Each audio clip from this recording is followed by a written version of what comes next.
గౌరవనీయులు మా పార్లమెంట్ సభ్యులు బీబీ పాటిల్ గారు, ప్రభుత్వ సలహాదారు జిఆర్ రెడ్డి గారు, గౌరవ ప్రిన్సిపల్ ఫైనాన్స్ సెక్రటరీ గారు రామకృష్ణారావు గారు, రోనాల్డ్ గారు, మా డైరెక్టర్ స్టాటిస్టిక్స్, మీడియా మిత్రులు అందరికీ నమస్కారం. ముందుగా ఈరోజు మేము చెప్తున్నటువంటి అంశాలు ఏవైతే ఉన్నాయో ఈ అంశాలన్నీ కూడా రాష్ట్ర ప్రభుత్వానికి సంబంధించినటువంటి మేము తయారు చేసిన లెక్కలు కాదు. ఇవన్నీ కూడా government of India publications, government of India release చేసిన డేటా ఆధారంగానే ఈ మొత్తం ఫిగర్స్ అన్నీ కూడా మీ ముందు ఉంచడం జరుగుతూ ఉంది. అంటే you should note that these figures are not, these details are not prepared by the state government. All these published and released by government of India. రెండవది, కొన్ని దేశాల మధ్య కూడా కొన్ని కంపారిజన్ ఇస్తున్నాం. ఇతర దేశాలతో భారతదేశంను పోల్చినటువంటి డేటా ఏదైనా ఉంటే అది వరల్డ్ బ్యాంక్ వాళ్ళు పబ్లిష్ చేసిన డేటా ఆధారంగా మేము దాన్ని ఈరోజు మీ ముందు ఉంచబోతా ఉన్నాం. అదేవిధంగా ఈ డేటా అంతా కూడా పబ్లిక్ డొమైన్లో పూర్తిగా అవైలబుల్ ఉన్నాయి. వేరియస్ గవర్నమెంట్ ఆఫ్ ఇండియా వెబ్సైట్స్లో కానీ, వరల్డ్ బ్యాంక్ వెబ్సైట్స్లో కానీ అంత డేటా అంతా కూడా మీ అందరికీ కూడా అన్ని పబ్లిక్ డొమైన్స్లో అందుబాటులో ఉన్నటువంటి డేటా ఆధారంగానే మేము మాట్లాడడం జరుగుతూ ఉంది. తర్వాత ఈరోజు పెట్టడానికి ముఖ్యంగా ఉద్దేశం ఏంటంటే, ఈ మధ్యకాలంలో కేంద్ర ప్రభుత్వం ఒక 10 రోజుల క్రితం వివిధ రాష్ట్రాలకు సంబంధించినటువంటి జిఎస్డిపిలు కానీ, పర్ క్యాపిటా ఇన్కమ్ కానీ వివిధ గణాంకాలను విడుదల చేయడం జరిగింది. MOSPI, ministry of statistics and programme implementation, MOSPI వారు ఈ మధ్యకాలంలో కేంద్ర ప్రభుత్వ మంత్రిత్వ శాఖ నుంచి ఈ డేటా అంతా కూడా ఒక వారం 10 రోజుల క్రితం పబ్లిక్ డొమైన్లో పెట్టడం జరిగింది. So we thought it is appropriate. And ఈ మధ్యకాలంలో మీరు చూస్తూ ఉంటే కేంద్ర మంత్రి గారు కిషన్ రెడ్డి గారు ఈ మధ్య ఆశీర్వాద యాత్రతో మన రాష్ట్రంలో పర్యటిస్తూ రాష్ట్రంలో అభివృద్ధి జరగడం లేదనో, రాష్ట్ర అభివృద్ధి కుంటుపడిపోయిందనో, రకరకాలుగా ఒక బాధ్యతాయుతమైనటువంటి కేంద్ర మంత్రి గారు రాష్ట్రంలో పర్యటించేటప్పుడు వారు మాట్లాడుతున్నటువంటి మాటలు కావచ్చు, రాష్ట్రంలో పిసిసి అధ్యక్షులు మాట్లాడుతున్నటువంటి మాటలు కానీ, అంటే మరి వారు మాట్లాడుతున్నటువంటి మాటలు ఏదైతే ఉందో అది అవగాహన రహిత్యంతోనైనా మాట్లాడాలి, లేదు ఉద్దేశపూర్వకంగా రాజకీయ లబ్ధి కోసం అవాస్తవాలను ప్రజలకు చెప్పేటువంటి ప్రయత్నమైనా అయి ఉండాలి. బట్ ఏది ఏమైనా మరి మేము రాష్ట్ర ప్రజల ముందు వాస్తవాలు పెట్టాల్సినటువంటి బాధ్యత మా మీద ఉంది. ఇలా ఎంత అద్భుతంగా ఈ రాష్ట్రం అభివృద్ధి పథంలో నడుస్తుంది అనేటువంటివి ఇలా కేంద్ర ప్రభుత్వము ఇచ్చినటువంటి వివిధ గణాంకాల ఆధారంగా మరి అభివృద్ధికి కొన్ని పారామీటర్స్ ఉంటాయి. దేశంలో కానీ ప్రపంచంలో కానీ there are some parameters. So ఆ పారామీటర్స్లో ముఖ్యంగా కొన్ని జిఎస్డిపి కానీ, పర్ క్యాపిటా ఇన్కమ్ కానీ, పవర్ కన్జంప్షన్ కానీ, ప్రైమరీ సెక్టార్లో అగ్రికల్చర్ సెక్టార్లో గ్రోత్ రేట్ కానీ, మెజార్టీ ప్రజలు ఏ రంగాల మీద అయితే ఆధారపడుతున్నారో ఆ రంగాల్లో సాధించేటువంటి వృద్ధిని ఆధారంగా ప్రపంచవ్యాప్తంగా కూడా ఆయా రాష్ట్రాలు ఆయా దేశాల యొక్క అభివృద్ధిని మరి కొన్ని పారామీటర్స్ ఆధారంగా లెక్క చేయడం జరుగుతూ ఉంది. సో ఆ ప్రత్యేకంగా ఆయా రంగాల్లో మనం ఎక్కడున్నాం, ఎలా ఉన్నాం అనేటువంటిది టోటల్గా ఒక పవర్ పాయింట్ ప్రజెంటేషన్ మీకు తయారు చేసి మీ ముందు పెట్టడం జరుగుతూ ఉంది. ఈ power point presentation hard copy కూడా మీ అందరికి ఇచ్చాం. ఈ after this power point presentation ఇంకా కొన్ని విషయాలు కూడా మేము ప్రెస్ మీట్ రూపంలో మీ ముందు పెట్టడం జరుగుతుంది. So let's begin with this power point presentation. So ఏమేం చెప్తున్నాం అనేటువంటి ఇక్కడ కొన్ని డీటెయిల్స్ మీకు ఇచ్చాము. సో ముందుగా gross state domestic product GSDP, రాష్ట్రం యొక్క వృద్ధి రేటును జిఎస్డిపితో మనం చూడడం జరుగుతుంది. ఈరోజు తెలంగాణ రాష్ట్రానికి ఒకసారి మీరు గమనించినట్టయితే మన రాష్ట్రం 2014-15లో రాష్ట్రం ఏర్పడ్డ నాడు 5,05,849 కోట్ల రూపాయలతో మన రాష్ట్ర జిఎస్డిపి ఉంటే ఈ 6 సంవత్సరాల కాలంలో మనం ఆల్మోస్ట్ డబుల్ 93.8% గ్రోత్ను నమోదు చేసుకొని 9,80,407 కోట్ల రూపాయల జిఎస్డిపిని తెలంగాణ రాష్ట్రం నమోదు చేసింది. సో ఆల్మోస్ట్ డబుల్ అయినాం. మీరు చూసినట్టయితే తెలంగాణ జిఎస్డిపి 93.8% పెరిగితే ఈరోజు భారతదేశం యొక్క జీడిపి కేవలం 58.4% మాత్రమే పెరిగింది. సో దేశం యొక్క గ్రోత్తో కంపేర్ చేసినప్పుడు మన రాష్ట్రం యొక్క growth almost it is double. In fact మన గ్రోత్ను మనం నమోదు చేయడమే కాకుండా దేశం యొక్క జీడిపి పెరగడంలో కూడా తెలంగాణ ఈరోజు దోహదపడతా ఉంది. We are contributing to the nation's growth. This point you should note. అదేవిధంగా ఈరోజు చూస్తే జిఎస్డిపి మిగతా రాష్ట్రాలతో ఇప్పటివరకు దాదాపు 18 రాష్ట్రాల యొక్క డేటా కేంద్ర ప్రభుత్వం వెబ్సైట్లో అందుబాటులో పెట్టినారు. ఇప్పటివరకు అందుబాటులో ఉన్నటువంటి డేటా ప్రకారంగా మనం చూసినట్టయితే we are the third highest percentage of increase in GSDP value in current prices. అంటే కేవలం ఒక 2 రాష్ట్రాలు మాత్రమే మనకంటే ముందున్నాయి. మనము third highest in the country and the first highest in the south India. దక్షిణ భారతదేశంలో మొదటి స్థానంలో ఉన్నాం. మొత్తం భారతదేశంలో చూస్తే 3వ స్థానంలో ఈరోజు జిఎస్డిపి గత 6 సంవత్సరాల యావరేజ్ గ్రోత్లో చూసినప్పుడు 3వ స్థానంలో ఉన్నాం. సో ఇది ఈరోజు కేంద్రం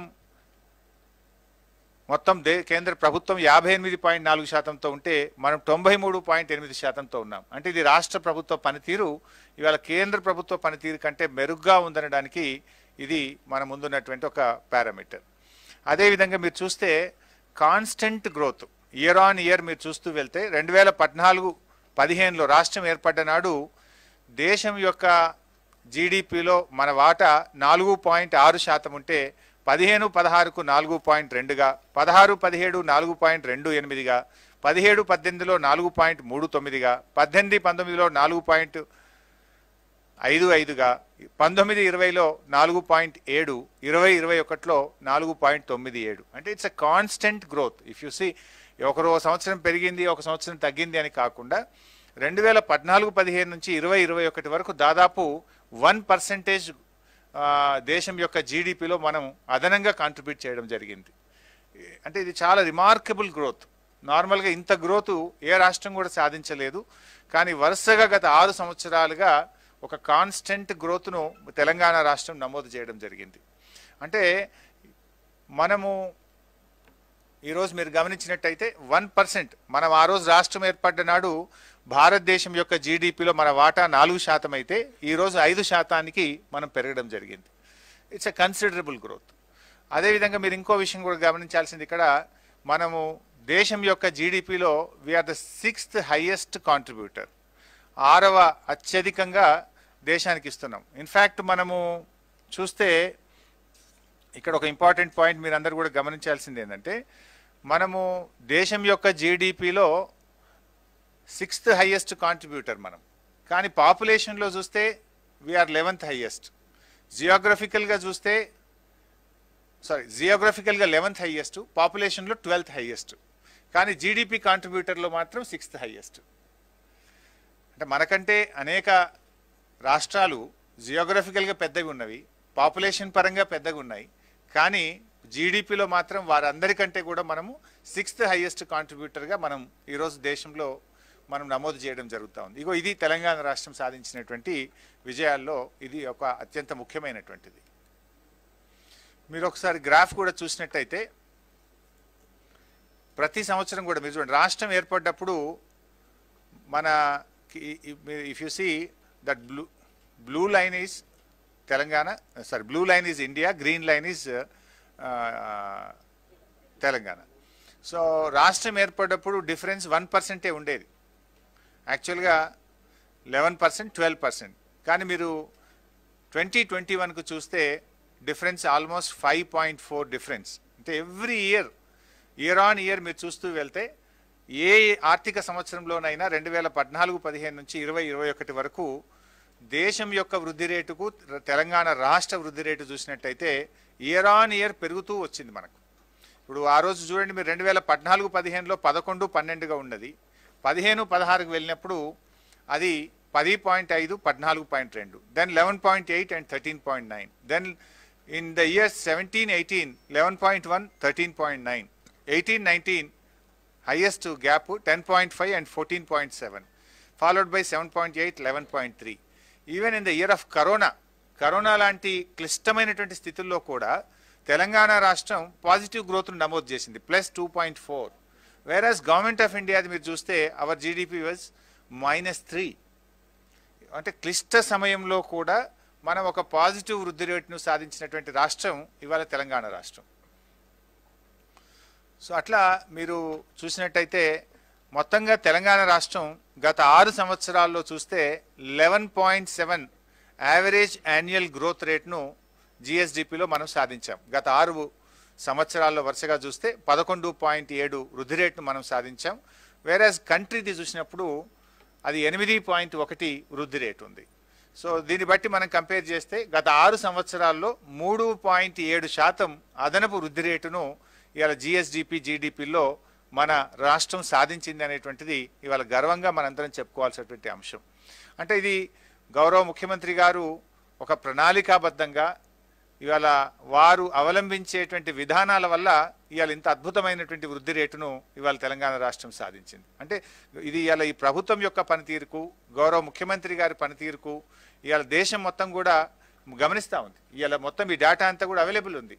అంటే ఈ ప్రభుత్వ విధానాలు కరెక్ట్గా ఉన్నాయి కనుకనే ఇవాళ తెలంగాణ ఇంత మంచి వృద్ధి రేటును సాధించగలుగుతూ ఉంది. మీరు చూడండి, ఇది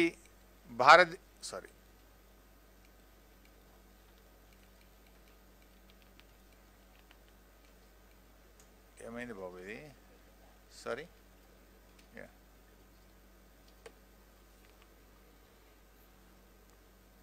రైట్.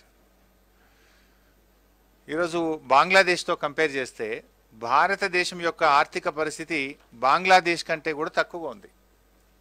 మీరు ఒకసారి గమనించండి, బ్లూ లైన్ ఇండియా 2014-15 నుంచి భారతదేశం యొక్క ఆర్థిక పరిస్థితి తగ్గుతూ వచ్చింది. బంగ్లాదేశ్ యొక్క ఆర్థిక పరిస్థితి పెరుగుతూ పోయింది.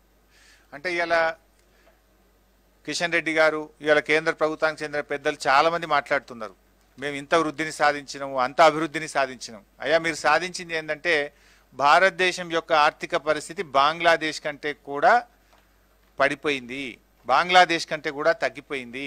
ఇగో ఇది మీరు సాధించినటువంటి పరిస్థితి. మీరు ఒకసారి దాన్ని కంపేర్ చేసి చూస్తే బంగ్లాదేశ్కి సంబంధించి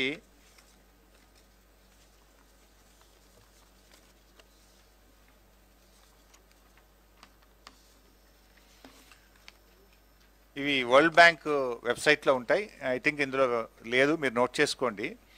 2 రకాలుగా చూడొచ్చు దేశం యొక్క ఆర్థిక పరిస్థితిని. మనము ఒకటి పర్ క్యాపిటల్ ఇన్కంలో చూస్తాం, రెండవది జీడిపిలో చూస్తాం. మీరు జీడిపిలో ఒకసారి చూస్తే ఇది యుఎస్ డాలర్స్లో బంగ్లాదేశ్ యొక్క per capital income $1887.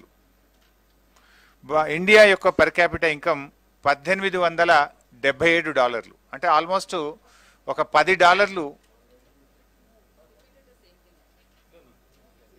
1877 the difference is $10. So భారతదేశం కంటే బంగ్లాదేశ్ యొక్క పర్ క్యాపిటల్ ఇన్కమ్ ప్రతి మనిషిది ఒక $10 ఎక్కువగా ఉంది.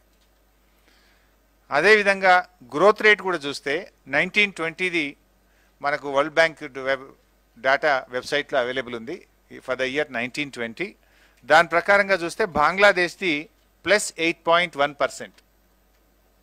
There growth rate is +8.1%, whereas our country growth rate is +2.5%.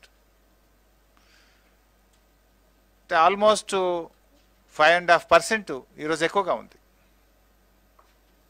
5.6% ఎక్కువగా ఉంది. అంటే ఇంత పెద్ద దేశం, మరి ఇవాళ మీరు ఇంత మేము అభివృద్ధి చేసినాము, మేము ఈ దేశాన్ని ఇంత గొప్పగా నడిపించినామని చెప్పినారు. మీరు నడిపించినటువంటి గొప్పదనం ఏంటంటే బంగ్లాదేశ్ కంటే భారతదేశం యొక్క ఆర్థిక పరిస్థితి బలహీనపడ్డది. అది పర్ క్యాపిటల్ ఇన్కంలో కావచ్చు, జీడిపిలో కావచ్చు, రెండిట్లో కూడా ఈరోజు మనం బలహీనపడ్డటువంటి పరిస్థితి. ఈ సదరన్ స్టేట్స్తో కంపేర్ చేసినాం. తెలంగాణ రాష్ట్రం మన దక్షిణ భారతదేశంలో జిఎస్డిపి వృద్ధి రేట్లో వీఆర్ నంబర్ 1. గత 6 సంవత్సరాల్లో మీరు గమనిస్తే ఆంధ్రప్రదేశ్, కర్ణాటక, కేరళ, తమిళనాడు, తెలంగాణ ఈ 5 రాష్ట్రాలను మనం కంపేర్ చేసుకున్నప్పుడు గత 6 సంవత్సరాల్లో అండ్ యావరేజ్ మనం చూసుకుంటే we have achieved around 11.7%. whereas if you look at Andhra Pradesh is with 11.2, Karnataka 10.6, Kerala 10.8, Tamil Nadu 10.1%. So almost మనము 11.7% తోని మన నంబర్ 1 స్థానంలో ఈరోజు గత 6 సంవత్సరాల వృద్ధి రేటు, యావరేజ్ వృద్ధి రేటును చూసుకున్నప్పుడు తెలంగాణ మొదటి స్థానంలో నిలిచింది.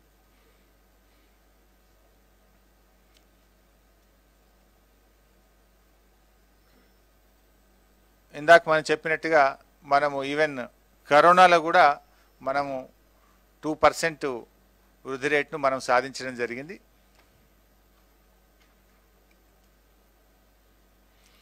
Then we are going to the next point, per capita income.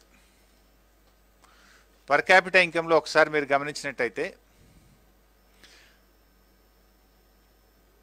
2020-21 సంవత్సరానికి ఇందాక నేను చెప్పినట్టు జస్ట్ రీసెంట్గా 10 days back government of India release చేసినటువంటి దాని ప్రకారంగా మన పర్ క్యాపిటా ఇన్కమ్ 2,37,632 రూపాయలు. రాష్ట్రం ఏర్పడ్డప్పుడు మన పర్ క్యాపిటా ఇన్కమ్ ఇప్పటికీ మనం చూసుకుంటే 1.84 టైమ్స్, నేషనల్ యావరేజ్తో చూసుకున్నప్పుడు వీఆర్ 1.84 టైమ్స్ అహెడ్. దేశం యొక్క పర్ క్యాపిటా ఇన్కమ్ 1,28,829 రూపాయలు అయితే తెలంగాణ రాష్ట్రం యొక్క పర్ క్యాపిటా ఇన్కమ్ 2,37,632 రూపాయలు. అంటే భారతదేశం యొక్క పర్ క్యాపిటా ఇన్కమ్ కంటే తెలంగాణ రాష్ట్రం యొక్క per capita income 1.84 times we are ahead. And we are the third largest state, third highest per capita income ఉన్నటువంటి రాష్ట్రం ఈరోజు తెలంగాణ రాష్ట్రం. అండ్ గత 7 సంవత్సరాలు మీరు చూసుకుంటే వరుసగా ఒక్కొక్క సంవత్సరం ఒక్కొక్క రాష్ట్రాన్ని మనం ఓవర్టేక్ చేసినాం. రాష్ట్రం ఏర్పడ్డ నాడు పర్ క్యాపిటా ఇన్కంలో 10వ స్థానంలో ఉన్నటువంటి తెలంగాణ రాష్ట్రం ఈరోజు దేశంలో 3వ స్థానంలోకి రావడం జరిగింది. అంటే 7 సంవత్సరాల్లో ఒక్కొక్క సంవత్సరము ఒక్కొక్క రాష్ట్రాన్ని ఓవర్టేక్ చేస్తూ ఈరోజు దేశంలో 3వ అతిపెద్ద పర్ క్యాపిటా ఇన్కమ్ ఉన్నటువంటి రాష్ట్రంగా ఈరోజు తెలంగాణ రాష్ట్రం ఆవిర్భవించిందంటే ఇది గౌరవ ముఖ్యమంత్రి గారి యొక్క కృషి, రాష్ట్ర ప్రభుత్వ పనితీరుకి ఇది ఒక నిదర్శనంగా మనం చెప్పుకోవాలి. అదేవిధంగా దక్షిణ భారతదేశంలో వీఆర్ నంబర్ 1. లాస్ట్ యావరేజ్ ఒకసారి చూసుకున్నప్పుడు 2014-15 నుంచి 2021 వరకు పర్ క్యాపిటా ఇన్కమ్ పెరుగుదలలో యావరేజ్ చూసినప్పుడు we are number 1 in south India and number 3 in the country. ఒకసారి మీరు ఇక్కడ చూస్తే రాష్ట్రం ఏర్పడ్డ నాడు మన పర్ క్యాపిటా ఇన్కమ్ 1,24,104 రూపాయలు ఉంటే ఈరోజు 2,37,632 రూపాయలు. అంటే వీ హ్యావ్ అచీవ్డ్ 91.5% గ్రోత్. ఇంత గ్రోత్ ఏ రాష్ట్రానికి కూడా రాలేదు. మీరు ఒకసారి గమనిస్తే ఇంత highest growth 91.5%, almost double. We are reaching almost double. మీరు దేశం యొక్క గ్రోత్ ఒకసారి మనం గమనిస్తే దట్ ఈస్ 48.7%. భారతదేశం యొక్క పర్ క్యాపిటా ఇన్కమ్ గ్రోత్ గత 6 సంవత్సరాల్లో 48.7% ఉంటే తెలంగాణ రాష్ట్రం యొక్క పర్ క్యాపిటా ఇన్కమ్ గ్రోత్ 91.5%. మీరు దేశం మొత్తంలో కరెంట్ ప్రైసెస్లో చూసినప్పుడు మనం second highest per capita income గ్రోత్లో వీఆర్ ద సెకండ్ హైయెస్ట్. మీరు ఒకసారి గ్రాఫ్లో చూసినట్టయితే 2014-15లో 1.43 టైమ్స్ భారతదేశం యొక్క పర్ క్యాపిటా ఇన్కము తెలంగాణ యొక్క పర్ క్యాపిటా ఇన్కమ్ను మనం కంపేర్ చేస్తే ఆ రోజు 1.43 టైమ్స్ ఉంటే ఈరోజు అది 1.84 టైమ్స్ పెరిగింది. అంటే కాన్స్టెంట్గా మనం పెరుగుతూ వెళ్తున్నాం. ఆ రోజు 86,647 రూపాయలు దేశం యొక్క పర్ క్యాపిటా ఇన్కమ్, రాష్ట్రం యొక్క పర్ క్యాపిటా ఇన్కమ్ 1,24,104 రూపాయలు. బట్ టుడే దేశం యొక్క పర్ క్యాపిటా ఇన్కమ్ 128,829 రూపాయలు అయితే మన రాష్ట్రం యొక్క పర్ క్యాపిటా ఇన్కమ్ 2,37,632 రూపాయలు. అంటే 1.84 టైమ్స్ దేశం యొక్క పర్ క్యాపిటా ఇన్కమ్ కంటే మన రాష్ట్రం ముందుంది. మరి ఇప్పుడు చెప్పాలి కిషన్ రెడ్డి గారు, ఇది మీ యొక్క పనితీరుకు మా పనితీరుకు ఉన్నటువంటి తేడా. ఇది ఇప్పుడు ఎవరి పనితీరు ఏందనేది ప్రజల ముందు ఉంది కదా. ఈ రకంగా ఈరోజు పర్ క్యాపిటా ఇన్కంలో కూడా మన రాష్ట్రం చాలా బాగా పనిచేస్తూ ఈరోజు ముందుకు పోతా ఉంది. ఇది ఒట్టిగా రాలే. గత కొంతకాలంగా గౌరవ ముఖ్యమంత్రి గారు అవలంబించిన విధానాలు ఇవాళ మనము ఇండస్ట్రీ సెక్టార్లో కానీ, ఐటీ సెక్టార్లో కానీ, అగ్రికల్చర్ సెక్టార్లో కానీ, అగ్రికల్చర్ ఎలైడ్ సెక్టార్స్లో కానీ, రాష్ట్ర ప్రభుత్వం అవలంబించినటువంటి విధానాల వల్ల ఈ రాష్ట్రం యొక్క సంపద పెరిగింది, రాష్ట్ర ప్రజల యొక్క ఇన్కమ్ పెరిగింది.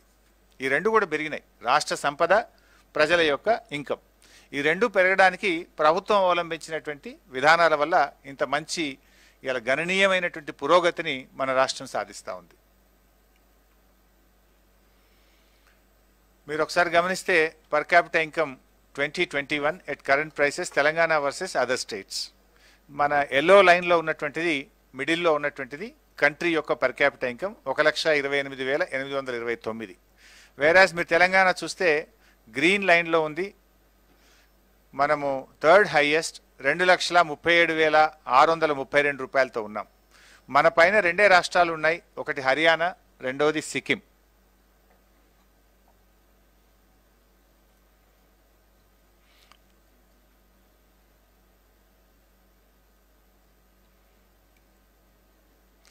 ఇక్కడ మీరు చూస్తే year on year ranking of Telangana state on per capital income at current prices.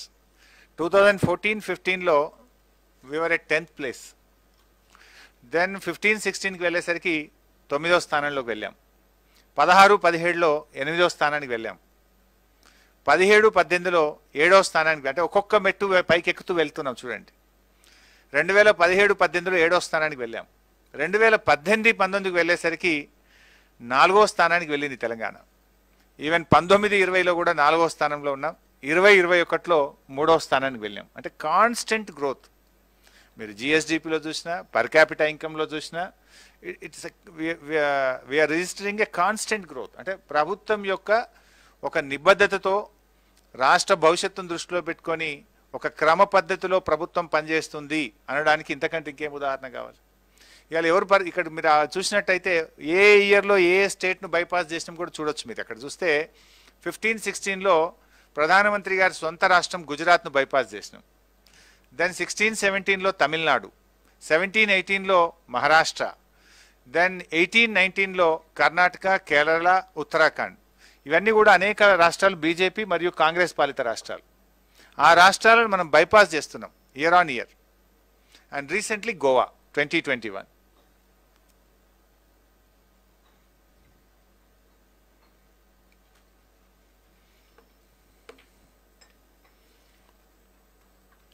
ఈ గ్రాఫ్ను మీరు ఒకసారి గమనిస్తే పర్ క్యాపిటల్ ఇన్కంలో తెలంగాణ వర్సెస్ ఇండియా, అంటే దేశం యొక్క పర్ క్యాపిటల్ ఇన్కమ్ ఏ ఇయర్ ఎంతెంత పెరుగుతూ పోయింది, మన రాష్ట్రం ఎలా ఉంది అనేటువంటిది ఆ గ్రోత్ రేట్ని ఇండికేట్ చేసేటువంటి గ్రాఫ్ మీరు చూడండి. మరి మొట్టమొదటి సంవత్సరం రాష్ట్రం ఏర్పడ్డప్పుడు 1.1% డిఫరెన్స్ ఉండేది పర్ క్యాపిటల్ ఇన్కంలో, 9.5 and 10.6.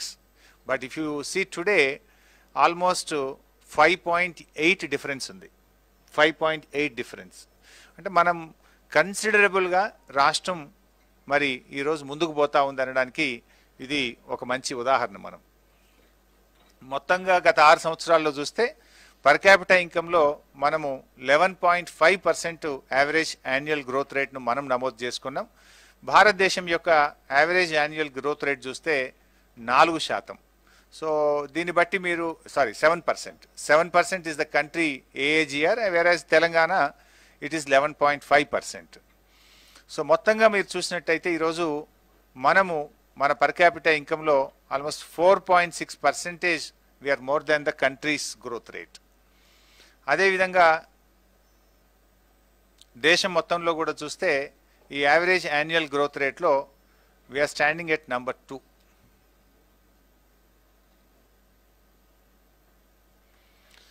ఈ కోవిడ్-19లో కూడా మన రాష్ట్రం పాజిటివ్ గ్రోత్ రేట్ నమోదు చేసింది. పర్ క్యాపిటల్ ఇన్కంలో ఈరోజు చూస్తే మన భారతదేశం యొక్క గ్రోత్ ఏమో -4గా నమోదైతే తెలంగాణ రాష్ట్రం యొక్క గ్రోత్ +1.8%గా నమోదైంది.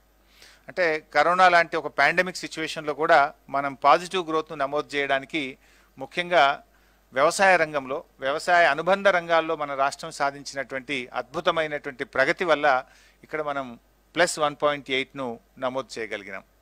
ముఖ్యంగా గౌరవ ముఖ్యమంత్రి గారు చేపట్టిన అనేక కార్యక్రమాలు లైక్ మిషన్ కాకతీయ కానీ, కాళేశ్వరం ప్రాజెక్ట్ కానీ, రైతులకు 24 గంటల ఉచిత కరెంటు వల్ల కానీ, అదేవిధంగా రైతు బంధు, రైతు బీమా పథకం వల్ల కానీ, గొర్రెల పంపిణీ కార్యక్రమం కానీ డైరీ సెక్టార్లో ప్రభుత్వం చూపెట్టినటువంటి ప్రత్యేకమైన శ్రద్ధ వల్ల మనము ఒక పాండమిక్ సిచ్యువేషన్లో కూడా పాజిటివ్ గ్రోత్ను తెలంగాణ రాష్ట్రం నమోదు చేయగలిగింది.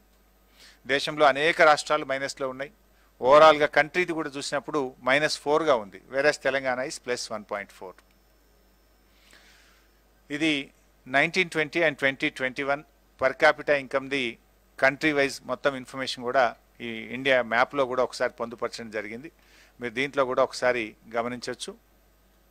మనము తెలంగాణ లాస్ట్ ఇయర్కు ఈ ఇయర్కు ఎలా పెరిగింది, 2.33 నుంచి 2.38 మనం పెరిగాం. ఇది ఓవరాల్గా మొత్తం దేశం యొక్క అందుబాటులో ఉన్నటువంటి పర్ క్యాపిటా ఇన్కమ్ రాష్ట్రాల యొక్క డీటెయిల్స్. ఇక్కడ కూడా చూస్తే దక్షిణ భారతదేశంలో అగైన్ మనము వీఆర్ నంబర్ 1. ఇందాక మీరు చూసినప్పుడు జిఎస్డిపిలో దక్షిణ భారతదేశం యొక్క యావరేజ్లో మనం నంబర్ 1లో ఉన్నాం. ఇప్పుడు పర్ క్యాపిటా ఇన్కంలో కూడా మీరు చూసినట్టయితే రాష్ట్రం ఏర్పడినప్పటి నుంచి ఇప్పటి వరకు 11.5% యావరేజ్ గ్రోత్తో దక్షిణ భారతదేశంలో తెలంగాణ మొదటి స్థానంలో ఉంది. అంటే మీరు గమనించాల్సింది ఏంటంటే జిఎస్డిపి గ్రోత్ రేట్లో దేశంలో దక్షిణ భారతదేశంలో we are number 1. Per capita income యొక్క యావరేజ్లో కూడా తెలంగాణ రాష్ట్రం నంబర్ 1 స్థానంలో ఉంది. Last 6 years average of GSDP and per capita income Telangana stood number 1 in south India.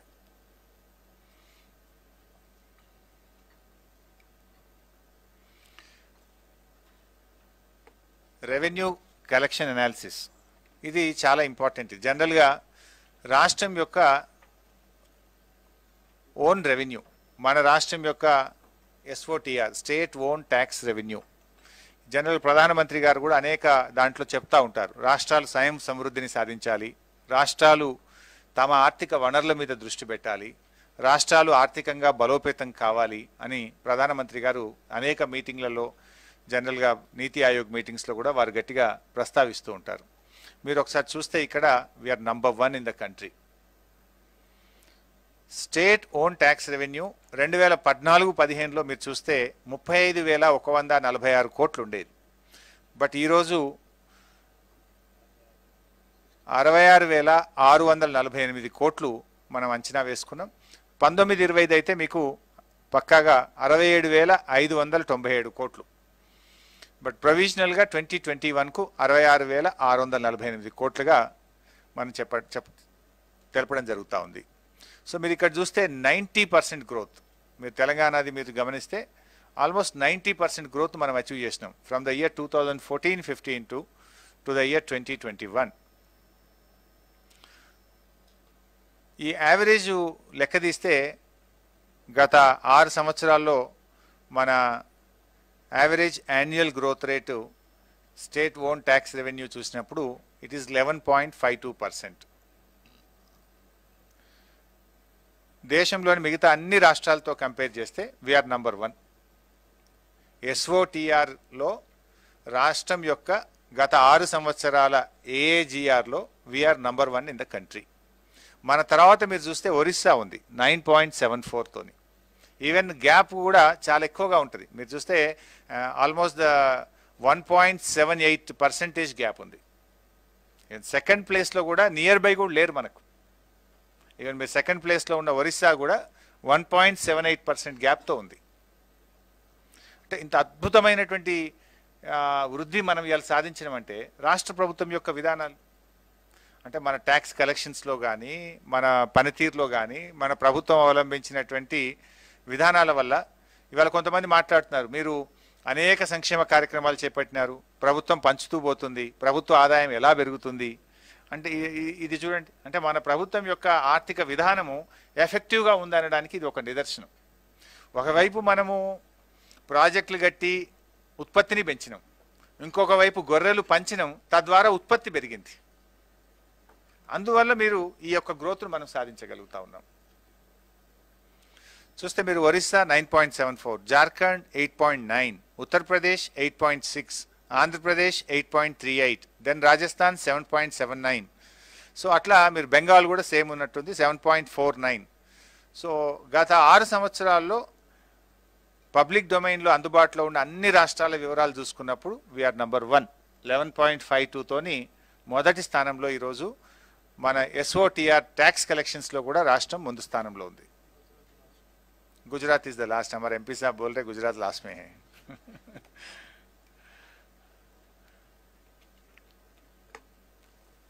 So ఈ జిఎస్డిపికి 3 రకాలుగా మనం చూస్తాం. ఒకటి ప్రైమరీ సెక్టర్, రెండవది సెకండరీ సెక్టర్, మూడవది టెర్షరీ సెక్టర్. అసలు ఈ జిఎస్డిపిని ఎట్లా కొలుస్తారంటే ఈ 3 సెక్టార్ల ఆధారంగా, 3 సెక్టార్లలో వచ్చినటువంటి గ్రోత్ ఆధారంగా ఈ జిఎస్డిపి అనేటువంటిది నిర్ణయం జరుగుతుంటుంది. సో ఇందులో ముఖ్యంగా ప్రైమరీ సెక్టార్లో మీరు ఒకసారి గమనిస్తే ఇందులో మనం జనరల్గా చూసేది agriculture and allied activity like live stock, fishing, ఒక మైనింగ్ కూడా దీంట్లో వస్తుంది. మెయిన్గా అగ్రికల్చర్ అండ్ అలైడ్ యాక్టివిటీ. మీరు ఇందులో చూస్తే remarkable progress in the year 2014-15 మన జిఎస్డిపిలో ప్రైమరీ సెక్టార్ యొక్క కాంట్రిబ్యూషన్ 19.5% ఉంటే టుడే ఇట్ ఈస్ 24.1%. అంటే మన గ్రోత్ రేటు చాలా అద్భుతమైనటువంటి గ్రోత్ రేటు ప్రైమరీ సెక్టార్లో. అగ్రికల్చర్ అండ్ అలైడ్ సెక్టార్లో కూడా మీరు చూస్తే మనము 14.3% ఈరోజు మన గ్రోత్ రేట్ ఉంది.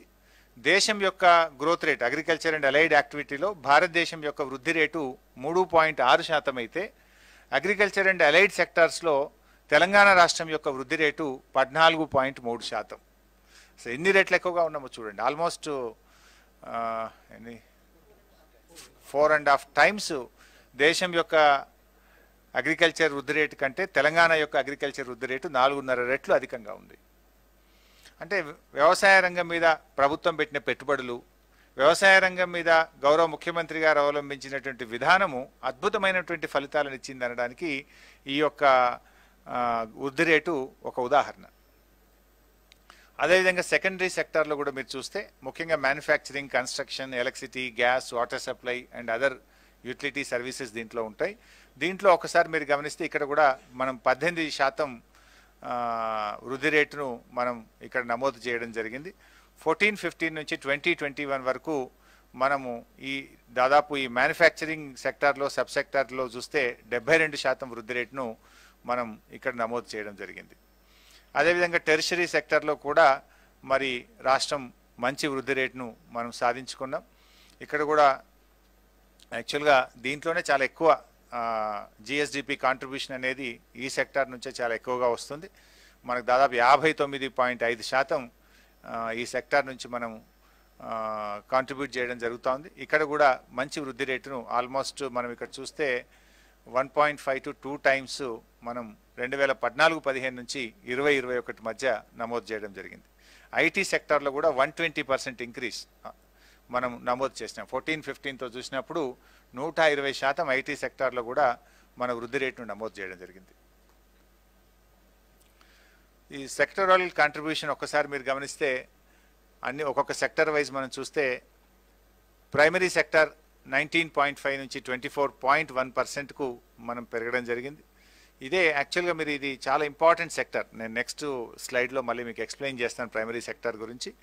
అదేవిధంగా మనకు సెకండరీ సెక్టార్ కరోనా వల్ల మనం కొంత ఎఫెక్ట్ అయినాం. బిఫోర్ కరోనా బాగా పెరిగినాం.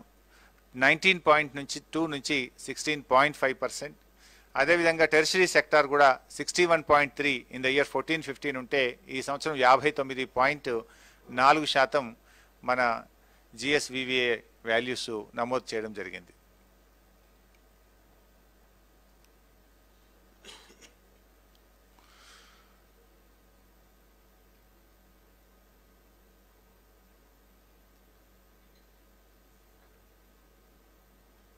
మీరు ఇక్కడ గమనించినట్టయితే ప్రైమరీ అండ్ టెరిషరీ సెక్టర్స్లో మరి మనం చాలా బాగా దేశంతో కంపేర్ చేసుకున్నప్పుడు రెండిట్లో కూడా మనం మెరుగ్గా ఉన్నాం. భారతదేశం 21.8% ఉంటే 24.1 ప్రైమరీ సెక్టార్లో, టెరిషరీ సెక్టర్లో కూడా 53.9% ఉంటే 59.4% అధికంగా మనం నమోదు చేయడం జరిగింది.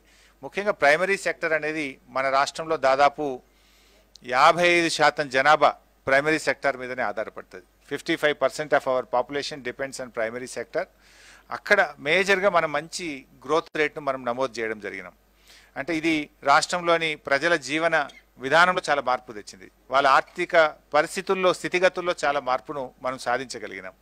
ఈ ప్రైమరీ సెక్టార్లో ఇందాక నేను చెప్పినట్టుగా ఇంత మంచి గ్రోత్ రావడానికి కారణం మనము మిషన్ కాకతీయ కానీ, కాళేశ్వరం కానీ, పెండింగ్ ప్రాజెక్టులు పూర్తి చేయడం కానీ, రైతు బంధు, రైతు బీమా, గొర్రెల పంపిణీ కార్యక్రమం, ఇట్లా అనేక కార్యక్రమాలు ఏదైతే రైతులకు 24 గంటల నాణ్యమైన ఉచిత విద్యుత్ సరఫరా, ఇలాంటి ప్రభుత్వం యొక్క చర్యల వల్ల ఇంత అద్భుతమైనటువంటి గ్రోత్ను మనం వ్యవసాయ అనుబంధ రంగాలు ఈ ప్రైమరీ సెక్టార్లో నమోదు చేసుకోవడం జరిగింది. మీరు గ్రాఫ్లో కూడా చూస్తే అగ్రికల్చర్ సెక్టార్ చూస్తే మీరు బాగా ప్రైమరీ సెక్టార్ కంటిన్యూస్గా మనము 16.5% తోని చాలా ముందుకు వెళ్ళడం జరిగింది. మిగతా 2 సెక్టార్లు కోవిడ్ వల్ల కొంత తగ్గిన, అగ్రికల్చర్ సెక్టార్ మాత్రం ముఖ్యంగా primary sector and agriculture and allied sector మాత్రం కంటిన్యూస్గా ఇంత కోవిడ్ లాంటి సిచ్యువేషన్లో కూడా 16.5% గ్రోత్ మనం నమోదు చేసుకోవడం జరిగింది. అంటే మీరు కంపేర్ చేస్తే అగ్రికల్చర్ సెక్టార్ను ప్రైమరీ సెక్టార్లో 14-15లో 2% గ్రోత్తో ఉండే, టుడే ఇట్ ఈస్ 16.5%. అంటే almost we have achieved 14.5% growth గత 6 సంవత్సరాల్లో సాధించాం ప్రైమరీ సెక్టార్లో. ఇది ఒక రిమార్కబుల్ గ్రోత్ వ్యవసాయ అనుబంధ రంగాల్లో మనం రాష్ట్రం సాధించినటువంటి గ్రోత్.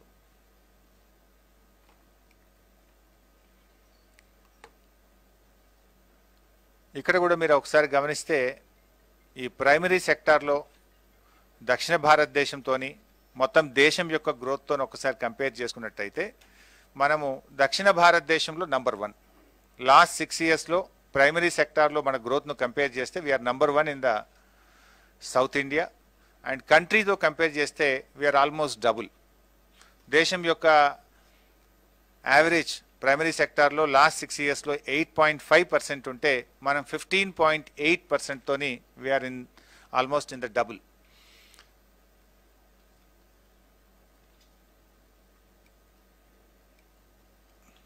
ఇది అగైన్ అగ్రికల్చర్ అండ్ అలైడ్ సెక్టార్లో మళ్ళీ sub sector of primary sector.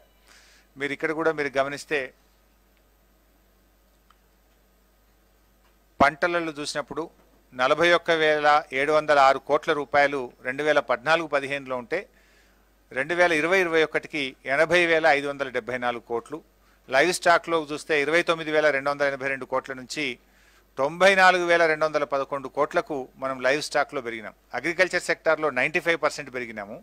Live స్టాక్లో అయితే ఆల్మోస్ట్ 3 టైమ్స్ గ్రోత్ ఉంది. ఇది కేవలం రాష్ట్ర ప్రభుత్వం యొక్క గొర్రెల పంపిణీ కార్యక్రమము, డైరీ రంగాన్ని పెద్ద ఎత్తున రాష్ట్ర ప్రభుత్వం రైతులకు 4 రూపాయలు 1 లీటర్కు పాలకు ఇన్సెంటివ్ ఇవ్వడం కానీ, కొత్తగా పాడి పశువులు అందించడం వల్ల మీరు చూస్తే లైవ్ స్టాక్లో ప్రభుత్వం యొక్క పనితీరు వల్ల ఆల్మోస్ట్ 3 టైమ్స్ 29,282 కోట్ల నుంచి 94,211 కోట్లకు పెరిగినాం. కొంతమంది మాట్లాడినారు రాజకీయంగా, గొర్రెలు పంచుతున్నారు ఏమొస్తుంది, లేదా బర్రెలు పంచుతున్నారు ఏమొస్తుంది, పాడి రైతులకు ఇన్సెంటివ్ ఇస్తున్నారు ఏమొస్తుంది అంటే మీరు ఒకసారి గమనిస్తే ఎంత అద్భుతంగా ఈరోజు రాష్ట్ర జిఎస్డిపిని పెరగడంలో, ప్రజల ఆదాయాల్ని పెంచడంలో, మన ప్రభుత్వము మన ముఖ్యమంత్రి గారు తీసుకున్న నిర్ణయంలో ఎంత అద్భుతమైనటువంటి ప్రగతిని మనం సాధించామనడానికి ఈ కేంద్ర ప్రభుత్వం ఇచ్చినటువంటి లెక్కలే ఇలా ఆధారం. ఫిషింగ్, ఆక్వాలో కూడా మనం చూసినట్టయితే దాంట్లో కూడా 2,670 కోట్ల నుంచి మనం 5,254 కోట్లు, ఆల్మోస్ట్ డబుల్ ఫిషింగ్ సెక్టార్లో కూడా పెరగడం జరిగింది. మన ప్రభుత్వం కట్టినటువంటి కొత్త రిజర్వాయర్లు కానీ, మిషన్ కాకతీయలో చెరువుల పునరుద్ధరణ వల్ల కానీ, ప్రభుత్వం మత్స్యకారులకు ఉచితంగా చేప పిల్లలు ఇవ్వడం వల్ల కానీ ఇక్కడ కూడా ఆల్మోస్ట్ 7 సంవత్సరాల్లోనే రెట్టింపు ఫలితాలను రాష్ట్ర ప్రభుత్వం సాధించింది. ఇది మరొక అద్భుతమైనటువంటి ప్రగతి. రాష్ట్రంలో ప్రధానంగా పండే పంటలు 3 పంటలు: వరి, పత్తి, కంది పంట.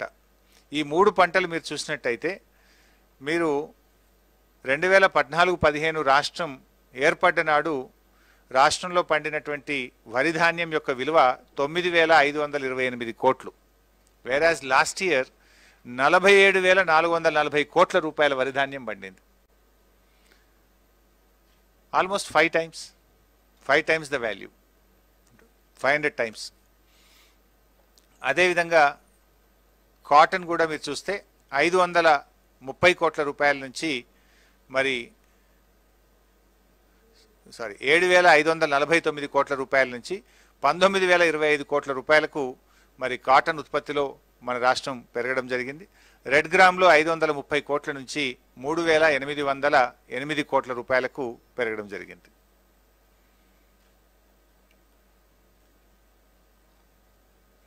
లైవ్ స్టాక్లో కూడా మీరు చూడండి, 2014-15లో 8,301 కోట్ల రూపాయలు ఉండేటువంటి మీటు ఈరోజు 26,111 కోట్ల రూపాయలకు పెరిగింది.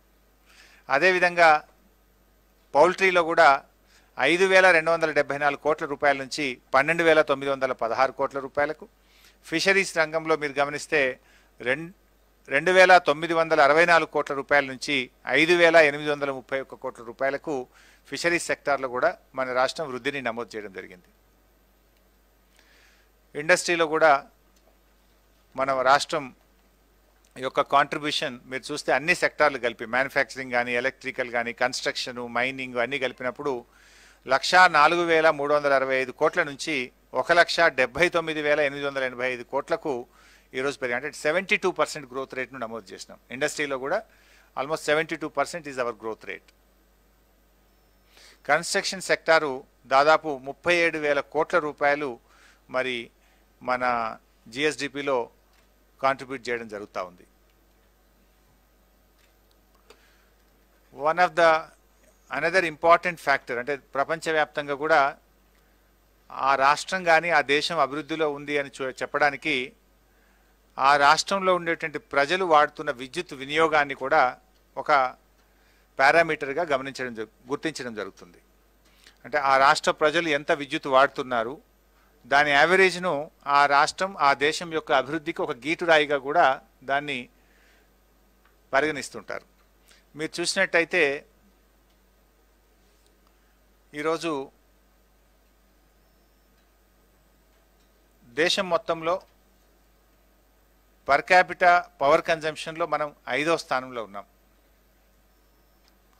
గ్రోత్లో చూస్తే 2018-19, 2019-20 మధ్య పర్ క్యాపిటా పవర్ కన్జంప్షన్ యొక్క గ్రోత్ చూసినప్పుడు మనము నంబర్ 1 స్థానంలో ఉన్నాం భారతదేశంలో.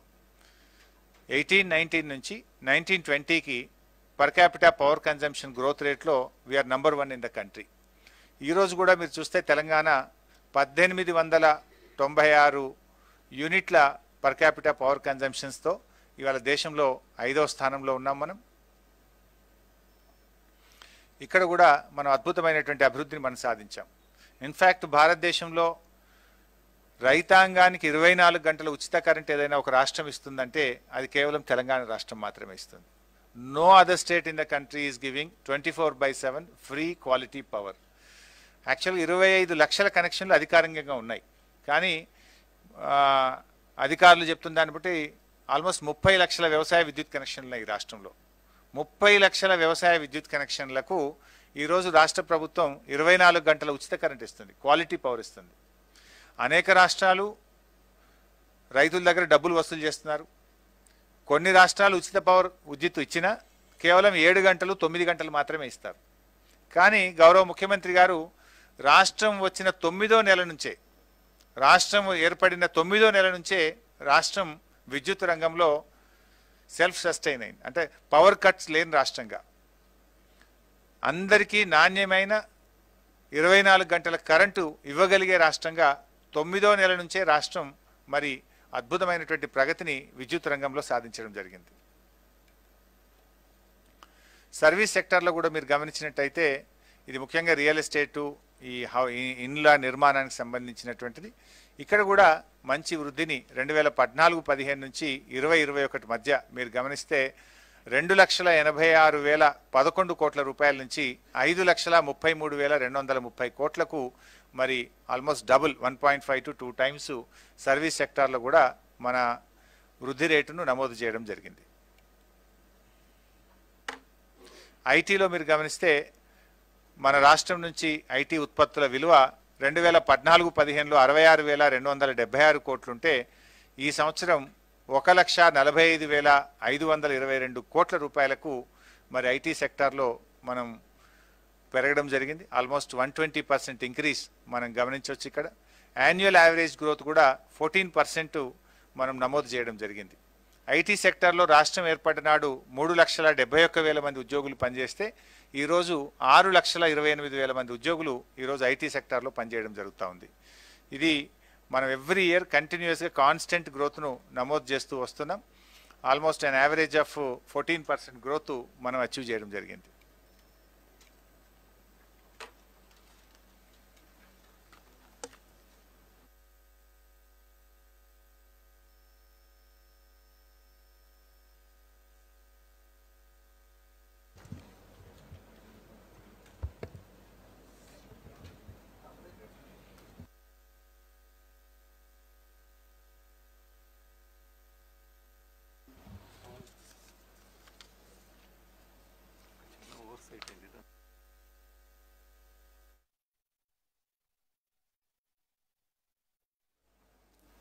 పర్ క్యాపిటల్ ఇన్కంలో ఇందాక ఒక చిన్నది మా ప్రజెంటేషన్లో ఒక చిన్న మిస్టేక్ మా ఫైనాన్స్ సెక్రటరీ గారు గమనించారు. మా టైపోగ్రాఫికల్ ఎర్రర్ అయినట్టుంది.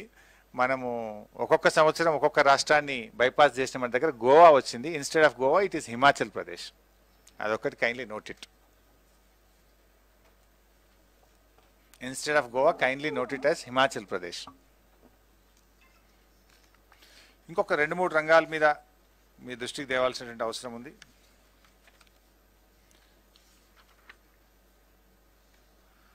ఇవాళ స్టేట్ ఓన్ ట్యాక్స్ రెవెన్యూ మీద మీరు ఒకసారి గమనిస్తే ఈ షీట్ కూడా మీకు ఇచ్చినట్టు అందరికీ.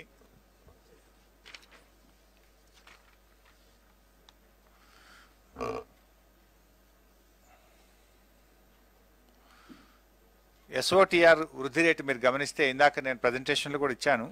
ఇది చాలా ఇంపార్టెంట్. ఏ రాష్ట్రమైనా ఆర్థిక పరిపుష్టి కలిగినటువంటి రాష్ట్రము అనేది ఆ రాష్ట్రం యొక్క ఎస్ఓటిఆర్ మీద ఆధారపడుతుంది. ఇవాళ మన దేశంలో చాలా రాష్ట్రాలు కేంద్ర ప్రభుత్వం నుంచి వచ్చేటువంటి సపోర్ట్ ద్వారా నడిచే రాష్ట్రాలు ఎక్కువ ఉంటాయి. కేంద్రం నుంచి వచ్చేది ఎక్కువ, రాష్ట్రం యొక్క ఆదాయం తక్కువగా ఉంటుంది. వేరేజ్ మన రాష్ట్రానికి సంబంధించి మాత్రం రాష్ట్ర ప్రభుత్వం యొక్క ఆదాయం ఎక్కువ, కేంద్రం నుంచి వచ్చేటువంటిది తక్కువ. ఇన్ఫ్యాక్ట్ కేంద్రానికి మనం కాంట్రిబ్యూట్ చేసేది ఎక్కువ, కేంద్రం నుంచి రాష్ట్రానికి వచ్చేది చాలా తక్కువ. మీరు ఈ రంగంలో మనం చాలా చక్కటి అభివృద్ధిని మనం నమోదు చేసినాం. మీరు గమనిస్తే 2014-15లో ఇందాక నేను చెప్పినట్టు 35,146 కోట్లుంటే ఈరోజు రాష్ట్రం యొక్క ఆదాయం 66,648 కోట్లకు పెరిగాం. అంటే 98% గ్రోత్ను మనము గత 6 సంవత్సరాల్లో నమోదు చేసినాం.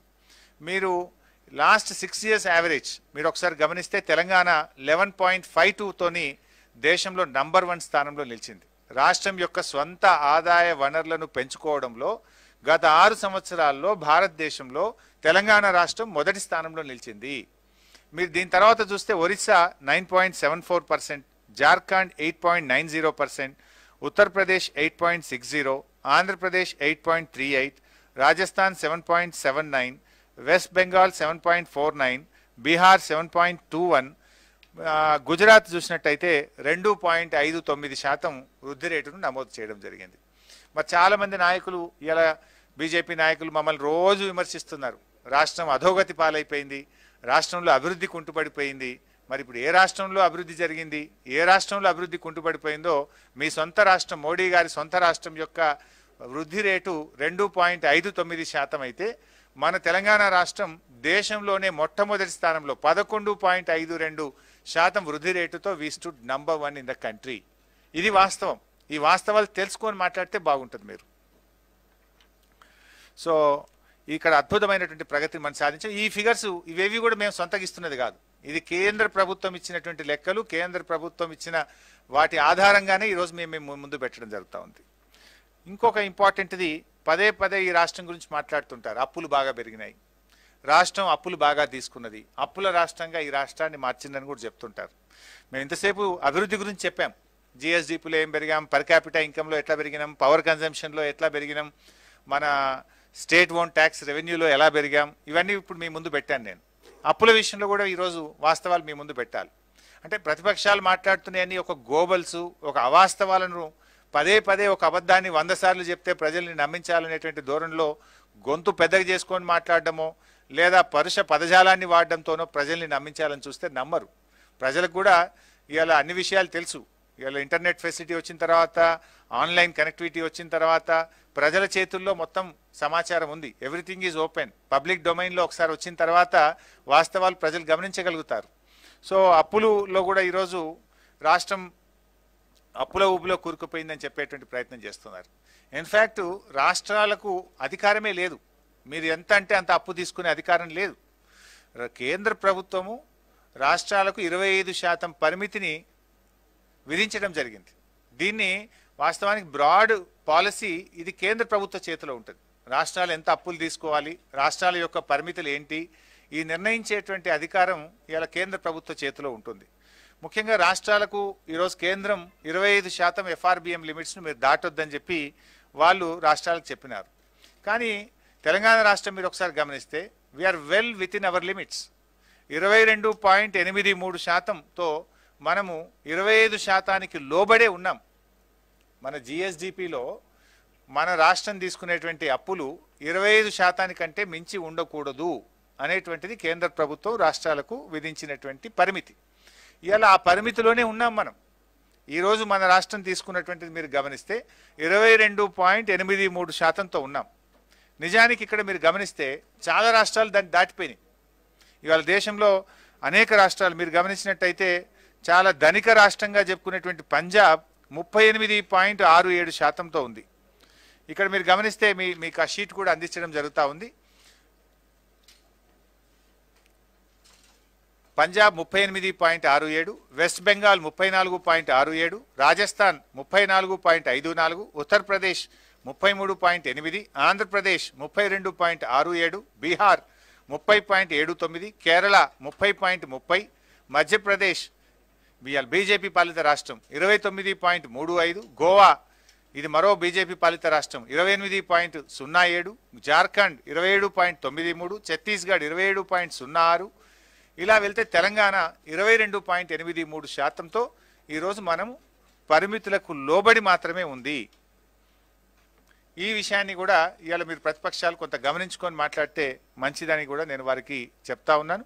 అంటే మన రాష్ట్రం అప్పులు చేసినా కూడా పరిమితులకు లోబడే చేసిన అప్పులను సద్వినియోగం చేసినాం కనుక, ప్రాపర్గా దాన్ని ఖర్చు పెట్టినాం కనుక, ఉత్పాదక రంగాల మీద పెట్టినాం కనుక దాని యొక్క ఫలితాలే ఈరోజు జిఎస్డిపి పెరుగుదల, పర్ క్యాపిటా ఇన్కమ్ పెరుగుదల, ఈరోజు రాష్ట్రం యొక్క ఓన్ ట్యాక్స్ రెవెన్యూ పెరుగుదలకు ప్రభుత్వం ఆ తీసుకున్న అప్పులను కానీ, రాష్ట్ర ప్రభుత్వం పెట్టిన పెట్టుబడులు కానీ, రాష్ట్ర ప్రభుత్వ విధానాలకు అద్భుతంగా ఉండడం వల్లనే ఈ యొక్క పురోగతి రాష్ట్రం సాధించింది.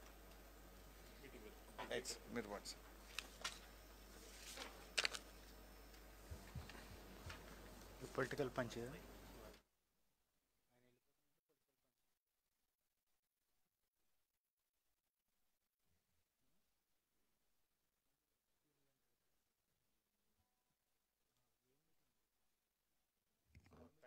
Presentation అయిపోయింది. Now I would like to have a small press meet.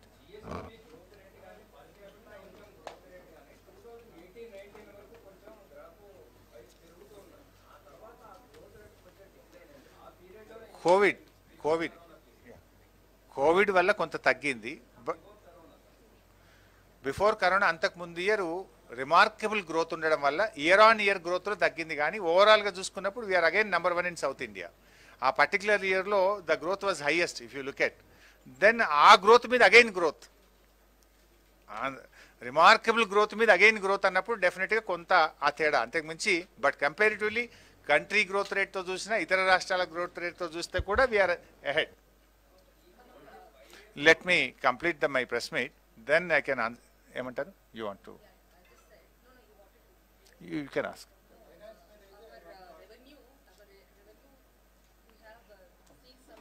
GR Reddy గారిని రమ్మను బాబు, జిఆర్ రెడ్డి నుండి The shortfall we have seen, Yeah. but we are spending more and outside the budget also have been spending. So that is also well within the limits. That is also well within the limits. కాదు sir, ఇక్కడ next year నుంచి మనం దళిత బంధుకి 20,000 crore 30,000 crore బడ్జెట్లో పెడితే మన revenue ఎక్స్పెండిచర్లో 70-80% అంటే ఇంట్రెస్ట్లు కానీ subsidies కానీ శాలరీస్ కానీ 70-80% పోతాయి. ఖర్చు పెడతానికి ఏం మిగులుతుంది మనకి అనేది పాయింట్. దానికి కూడా ప్రభుత్వం ప్రత్యామ్నాయ విధానాలు ముఖ్యమంత్రి గారు ఆలోచిస్తున్నారు కదా. మనకు ఎన్నో అసెట్స్ ఉన్నాయి, కొన్ని పనికిరానటువంటి అసెట్స్ ఉంటాయి. దానికి కూడా ప్రభుత్వానికి ఒక విధానం ఉంటుంది. ఇక్కడ మీరు ఒకటి గమనించాలి, దళిత బంధు అనేటువంటి దాన్ని ఇదేదో ప్రజలకు ఇస్తున్నారు అని మీరు చూస్తున్నారు. మేము అట్లా చూడడం లేదు. రాష్ట్ర ప్రభుత్వం ఏమనుకుంటుందంటే ఆ కుటుంబాలు దళిత బంధు ద్వారా వాళ్ళు చేసేటువంటి ఉత్పత్తులు ఏవైతే ఉంటాయో, వాళ్ళు ఏ రంగం అయితే ఎంచుకొని, అది పారిశ్రామిక రంగం కావచ్చు, ట్రాన్స్పోర్ట్ రంగం కావచ్చు, డైరీ కావచ్చు, వాట్ ఎవర్ ఇట్ ఈస్, అది కూడా రాష్ట్ర సంపదలో భాగం అవుతుంది కదా. Again they will be contributing to the state జిఎస్డిపినో. మేము ఇస్తున్నటువంటిది వాళ్ళు ఏదో ఒక రంగం మీద పెట్టుబడి పెడతారు, వాళ్ళు సెల్ఫ్ ఎంప్లాయ్మెంట్ జరుగుతుంది, అక్కడ వారికి ఉపాధి దొరుకుతుంది. ఇప్పుడు వాళ్ళు ఒక డైరీ తీసుకున్నారనుకోండి, పాలు పోస్తారు, పాలు పోయడం ద్వారా ఏమవుతుంది, రాష్ట్రం యొక్క ఉత్పత్తి పెరుగుతుంది కదా, మన యొక్క జిఎస్డిపి పెరుగుతుంది, వాళ్ళ పర్ క్యాపిటల్ ఇన్కమ్ పెరుగుతుంది, వాళ్ళ ఆదాయం పెరుగుతుంది. మనము దళిత బంధు అనేటువంటిది ఆ కుటుంబాలకు చేసే సహాయంగా కాదు మనం చూడాల్సింది, అది చూడాల్సింది రాష్ట్ర అభివృద్ధిలో వాళ్ళు కూడా భాగం అవుతుంటారు. మన జిఎస్డిపి పెరుగుదలలో ఆ ఉత్పత్తులు కూడా భాగంగానే మనం చూడాల్సి ఉంటుంది. కరెక్టే, బట్ ఎట్లా ఇస్తారనేది మీరు చూడండి. ఇలాంటి క్వశ్చన్సే ఇలాంటి క్వశ్చన్స్ మేము కాళేశ్వరం ప్రాజెక్టు మల్లన్న సాగర్ స్టార్ట్ చేసినప్పుడు కూడా ఐ వాజ్ ఇరిగేషన్ మినిస్టర్, అందరూ అనేవాళ్ళు అసలు ఇది మేము బతుకుండంగా ఈ మల్లన్న సాగర్ను చూస్తామా, మేము ఇదంతా రియల్ ఎస్టేట్ వ్యాపారం చేయడానికి ప్రభుత్వం భూములు తీసుకుంటా ఉంది, ఇంకా కొంతమంది అయితే అసలు ఇదంతా కూడా వృధా కాంట్రాక్టులను బతికించడానికి చేస్తున్నారు. ఇలాంటి మాటలే ఇదే ప్రతిపక్షాలు మాట్లాడినాయి. బట్ ఆ మాటలన్నిటికీ సమాధానం నిన్నటి ఫలితం మీరు చూశారు కదా, నీళ్లు పోస్తా ఉంది కదా. సో ఇట్లాంటి విషయాలు ఎప్పుడు కూడా ప్రభుత్వానికి చిత్తశుద్ధి ఉంటే, ప్రభుత్వానికి నిజాయితీ ఉంటే ఎన్నో మార్గాలు ఉంటాయి, ఎన్నో అవకాశాలు ఉంటాయి. డెఫినెట్గా గౌరవ ముఖ్యమంత్రి గారికి ఒక ఆలోచన ఉంది, దాన్ని చేయాలనేటువంటి కృతనిశ్చయంతో వారు ఉన్నారు, పట్టుదలతో వారు ఉన్నారు. డెఫినెట్గా రాబోయే రోజుల్లో రాష్ట్రంలోని అన్ని కుటుంబాలకు కూడా, దళిత కుటుంబాలకు ప్రభుత్వం అందించి తీరుతుంది. సార్ హైదరాబాద్ లో వరదలు వచ్చినప్పుడు 10,000 ఒక కుటుంబానికి 10,000 ప్రభుత్వం. బైసాబ్, నేను ప్రెస్ మీట్ కంప్లీట్ చేసిన తర్వాత ఇంకేమైనా ఉంటే మీరు అడగండి. ఒకటి రెండో రిక్వెస్ట్ కూడా ఏంటంటే, మేము చాలా ఫ్యాక్ట్స్ అండ్ ఫిగర్స్ పెట్టినాం. జనరల్గా ఏమవుతుందంటే, మీరు కూడా చాలా అనుభవజ్ఞులు వచ్చినారు, సీనియర్స్ వచ్చినారు, థ్యాంక్ యూ వెరీ మచ్. నార్మల్గా ఏమైందంటే ఒక సెన్సేషనల్ కామెంట్ ఏదైనా చేస్తే ఈ ఫ్యాక్ట్స్ అండ్ ఫిగర్స్ అన్నీ కూడా సైడ్ లైన్ అయిపోతాయి, అసలు విషయం పోయి కొసరు విషయం ముందుకు వస్తుంది. So I kindly request, please present all these facts and figures. రేపు ప్రజల ముందు పెట్టండి, ప్రజలకు కూడా తెలవాల్సిన అవసరం ఉంది. ఎందుకంటే నేను చెప్పినటువంటివి రాష్ట్ర ప్రభుత్వ లెక్కలు కాదు, కేంద్ర ప్రభుత్వ లెక్కలే చెప్పినాం, కేంద్రం డిక్లేర్ చేసిన లెక్కలే చెప్పినాం. దేశం కంటే మన రాష్ట్రం ఎంత అభివృద్ధిలో ముందుకుంది అనేటువంటి విషయాలు చెప్పాం. ఇవాళ ఎంతసేపు బీజేపీ నాయకులు జబ్బలు జరుచుకుంటున్నారు, మేము ఇట్లా చేసినామంటే అట్లా చేసినాం. ఏం చేసినా అంటే భారతదేశం యొక్క ఆర్థిక వ్యవస్థ బంగ్లాదేశ్ కంటే పతనా స్థితిలో ఉంది. ఇగో ఇది మీరు చేసింది, ఇదే కదా మీరు చేసింది. సో మిత్రులారా, నేను ఒక్కసారి let me complete my press meet, then I can answer your questions. But నా రిక్వెస్ట్ ఏంటంటే, వీలైనంత వరకు మనం let's confine to this subject.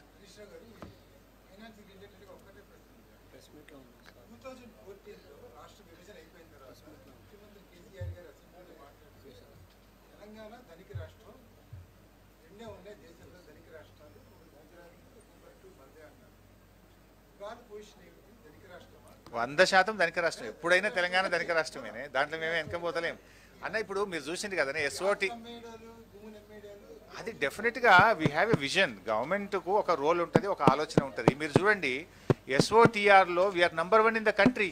State own tax రెవెన్యూలో లాస్ట్ 6 yearsలో we have achieved a remarkable growth. ఇందాక నేను చెప్పిన 11.52% తోని స్టేట్ ఓన్ ట్యాక్స్ రెవెన్యూలో we stood number 1, whereas Gujarat is the 18th place with a 2.59%. So ఎట్లా కాదంటని చెప్పండి, ఇది ఈ ఫిగర్స్ నేను చెప్పింది కాదు కదా.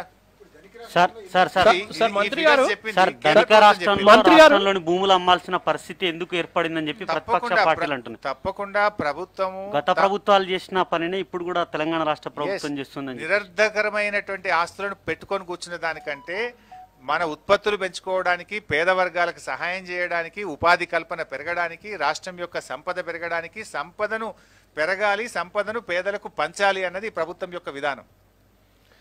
సార్ మిత్రులారా, సార్ ఈ టాక్సెస్ షేరింగ్ లో సౌత్ స్టేట్స్ కి అన్యాయం జరుగుతుంది అనేది ఒక వాదన ఉంది కదా సార్. మిత్రులారా, ఇందాకనే నీకు ఐ టోల్డ్ యూ అప్పుల్లో మన రాష్ట్రం we are well with in the limits అని మీకు ఇందాక చెప్తూ మనకంటే ఎక్కువ ఉన్న రాష్ట్రాల పేర్లు కూడా నీకు అన్ని లెక్కలు చెప్పిన నేను. వీఆర్ వెల్ విత్ ఇన్ 25%, 22% చేంజ్తో ఉన్నాం మనం. ఇప్పుడు కిషన్ రెడ్డి, కేంద్ర మంత్రి కిషన్ రెడ్డి తెలంగాణ ప్రభుత్వం మీద ఒక సీరియస్ ఎలిగేషన్ చేస్తున్నారు. రాష్ట్రంలో ఉద్యోగులకు టైంకు జీతాలు ఇవ్వలేనటువంటి ప్రభుత్వం ఎలా దళిత బంధు కానీ ఇట్లాంటి వెల్ఫేర్ స్కీమ్స్ ఇస్తుంది, జనాలు ఆలోచించుకోవాలంటున్నారు. ఏం చెప్తారు? నవీన్ గారు, కిషన్ రెడ్డి గారు ఆశీర్వాద యాత్ర పెట్టుకొని వచ్చినారు, సంతోషం. వారు కేంద్ర మంత్రి అయినరు మన రాష్ట్రం నుంచి, చాలా సంతోషం, వారికి అభినందనలు. కానీ రాష్ట్రానికి రావాల్సినవి వారు తీసుకొచ్చి మాట్లాడితే బాగుంటుంది. రాష్ట్ర విభజన చట్టంలో మనకు ట్రైబల్ యూనివర్సిటీ ఇస్తామన్నారు, దాని గురించి మాట్లాడమనండి. బయ్యారం ఉక్కు ఫ్యాక్టరీ గురించి మాట్లాడమనండి. ఐటీఐఆర్ని ఎందుకు రద్దు చేసిండ్రో దాన్ని పునరుద్ధరించే దాని మీద మాట్లాడమని చెప్పండి. అయ్యా కిషన్ రెడ్డి గారు, మేము వృద్ధి చేసినాం అంటున్నారు. ఏ రంగంలో వృద్ధి చేసిండ్రు? మీరు పలానా రంగంలో వృద్ధి చేసినామని చెప్తే మేము సంతోషపడతాం. వృద్ధి చేసిండ్రు, బీజేపీ ప్రభుత్వం వృద్ధి చేయలేదని నేను అనను. కానీ వారు పెట్రోల్ ధరలను పెంచడంలో మాత్రం గణనీయమైనటువంటి వృద్ధిని సాధించారు. రాష్ట్రం ఏర్పడ్డ నాడు 72 రూపాయలు ఉన్నటువంటి పెట్రోల్ ధర ఈరోజు 105 రూపాయలకు 46% ధరల పెరుగుదలలో వృద్ధి సాధించారు. డీజిల్ ధరల్లో కూడా మీరు గమనిస్తే రాష్ట్రం 2014-15 కేంద్రంలో బీజేపీ ప్రభుత్వం వచ్చినాడు 57 రూపాయలు ఉన్న డీజిల్ ధర ఈరోజు 97 రూపాయలకు పెంచడంలో మాత్రం వృద్ధిని సాధించారు బీజేపీ ప్రభుత్వం. ఇవాళ పెట్రోల్ ధరల పెంపుదలలో బీజేపీ 7 ఏళ్ల పరిపాలనలో వృద్ధి 46%, డీజిల్ ధరల పెంపుదలలో వృద్ధి 70%. అదేవిధంగా గ్యాస్ సిలిండర్ల పేద ప్రజల నడ్డీ విరిచేటువంటి పనిలో గ్యాస్ సిలిండర్ ధరలో కూడా బ్రహ్మాండమైన వృద్ధి, రెట్టింపు వృద్ధి సాధించారు. సబ్జెక్టు కరెక్షన్ కానీ నాకున్న సమాచారం మేరకు ఆ రోజు 450 రూపాయలు ఉన్నటువంటి గ్యాస్ సిలిండర్ ధర ఇవాళ 950 రూపాయలు అయింది. ఆల్మోస్ట్ డబుల్ చేసినారు. అంటే మీరు ఆ రోజు ఏం చెప్పింది ఇదే బీజేపీ ప్రభుత్వం? 2014-15లో గ్యాస్ సిలిండర్కు దండం పెట్టు, ఓటేసేటప్పుడు దండం పెట్టిపోయి ఓటేయమని చెప్పిండ్రు. ఇప్పుడు ఏం చెప్పాలి? 450 రూపాయలు ఉన్న గ్యాస్ సిలిండర్ ధర ఇలా 950 రూపాయలకు పెంచిండ్రు. ఇక్కడ మాత్రం వృద్ధి సాధించింది కదా కిషన్ రెడ్డి గారు. ఇది ఎందుకు చెప్తలేరు మీ ఆశీర్వాద యాత్రలో? మేము పెట్రోల్ ధరల పెంపుదలలో వృద్ధి, డీజిల్ ధరల పెంపుదలలో వృద్ధి, గ్యాస్ ధరల పెంపుదలలో వృద్ధి, ఇక్కడ ఇంకొక వృద్ధి కూడా సాధించారండి.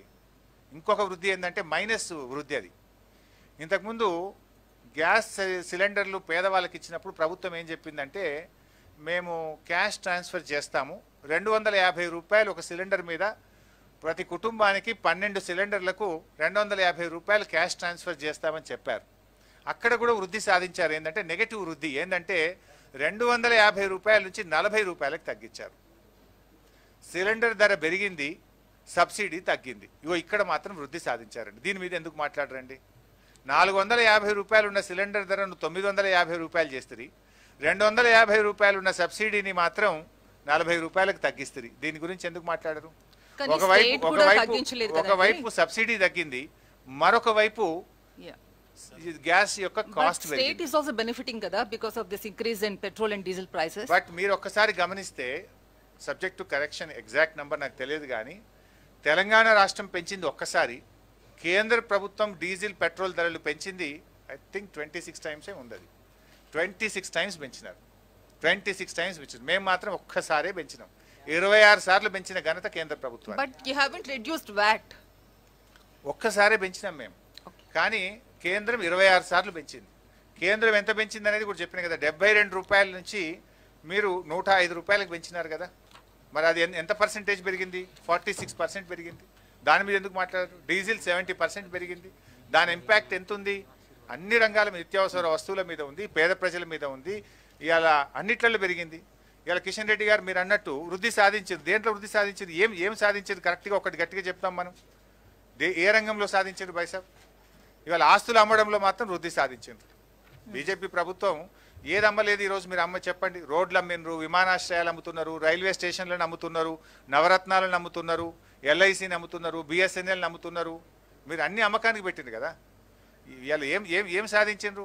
ఇప్పుడు ఇందాక మీరు చూసిండ్రు, జిఎస్డిపిలో మైనస్, ప్రైమరీ సెక్టార్లో మైనస్, పర్ క్యాపిటల్ ఇన్కంలో తగ్గుదల, ఈరోజు అన్ని రంగాల్లోనేమో తగ్గుదల, ధరలు మాత్రం పెరుగుదల.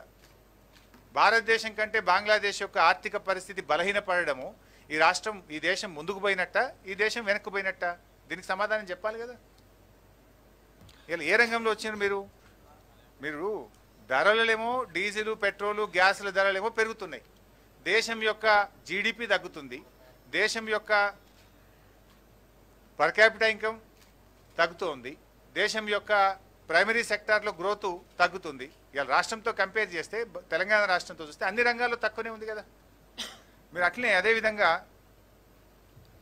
సెస్ రూపంలో ఇవాళ మా అడ్వైజర్ గారు ఇస్తా ఉన్నారు. ఎంత పర్సెంట్ సార్ ఇది increase in cess? 16 rupees. Cess రూపంలో ఈరోజు పెట్రోల్ డీజిల్ మీద 16 రూపాయలు భారం వేసినారు ప్రజల మీద. బీజేపీ అధికారంలోకి వచ్చిన 7 సంవత్సరాల్లో సెస్ రూపంలో వేసినటువంటి భారం 16 రూపాయలు, 1 లీటర్ పెట్రోల్ 1 లీటర్ డీజిల్ మీద వేసినటువంటి భారం. అదేవిధంగా ఇదేంటి సార్ డిస్ఇన్వెస్ట్మెంట్ శాఖ, అది వెంటనే పెట్టినాం, మనకు కూడా ప్రైజ్ ఇస్తామన్నారు కదా. మా అడ్వైజర్ గారు చెప్తున్నారు ఏంటంటే దేశంలో ఒక బీసీ మంత్రిత్వ శాఖ పెట్టమంటే పెట్టలేదు, కానీ ఒక డిస్ఇన్వెస్ట్మెంట్ శాఖ మాత్రం పెట్టినారు. అంటే ఉన్న ప్రభుత్వ రంగ సంస్థలను అమ్మకానికి పెట్టేటువంటి శాఖ మాత్రం పెట్టినారు. దాంట్లో రాష్ట్రాలకు కూడా ఆఫర్ ఇచ్చిండ్రు, మీరు కూడా తొందరగా అమ్మండి, మీకు కూడా praise first come first prize ఇచ్చారు. ఒక 6,000 కోట్ల రూపాయల బడ్జెట్ ఉంది కేంద్రంలో. ఏ రాష్ట్రాలు అయితే వారి వారి రాష్ట్రాల్లో ప్రభుత్వ రంగ సంస్థలను మీరు అమ్మకానికి పెడతారో ఆ రాష్ట్రాలకు ప్రైజ్ ఇస్తామని చెప్పింది కేంద్ర ప్రభుత్వం. First come first, A ceiling of 1,000 crores per state. 6,000 crores 1,000 is the upper ceiling for a state. So మీరు అమ్మితే మీకు 1,000 కోట్ల ప్రైజ్ ఉంది. సో అయితే మిత్రులారా, మరి ఈరోజు మేము మీతో కోరేది ఒక్కటే, మన రాష్ట్రంలో ఈ మధ్యకాలంలో ప్రతిపక్షాలు ఏంటంటే ఒకరికి మించి ఒకరు విమర్శలు చేసే ప్రయత్నం చేస్తున్నారు. ఒకటేమో విత్ ఇన్ ద పార్టీ, ఇంకోటేమో ఎమాంగ్ ద పార్టీస్. ఒకటేమో బీజేపీలో కిషన్ రెడ్డి గారు బండి సంజయ్ గారి మీద పై చేయి సాధించాలనో, బండి సంజయ్ గారు కిషన్ రెడ్డి గారి మీద పై చేయి సాధించాలనో విమర్శలు చేసే ప్రయత్నం, లేదా రాష్ట్రంలో మేమే ప్రత్యామ్నాయం అంటే మేమే ప్రత్యామ్నాయం అని కాంగ్రెస్ బీజేపీలు కూడా ఈరోజు విమర్శలు చేస్తూ వస్తున్నారు.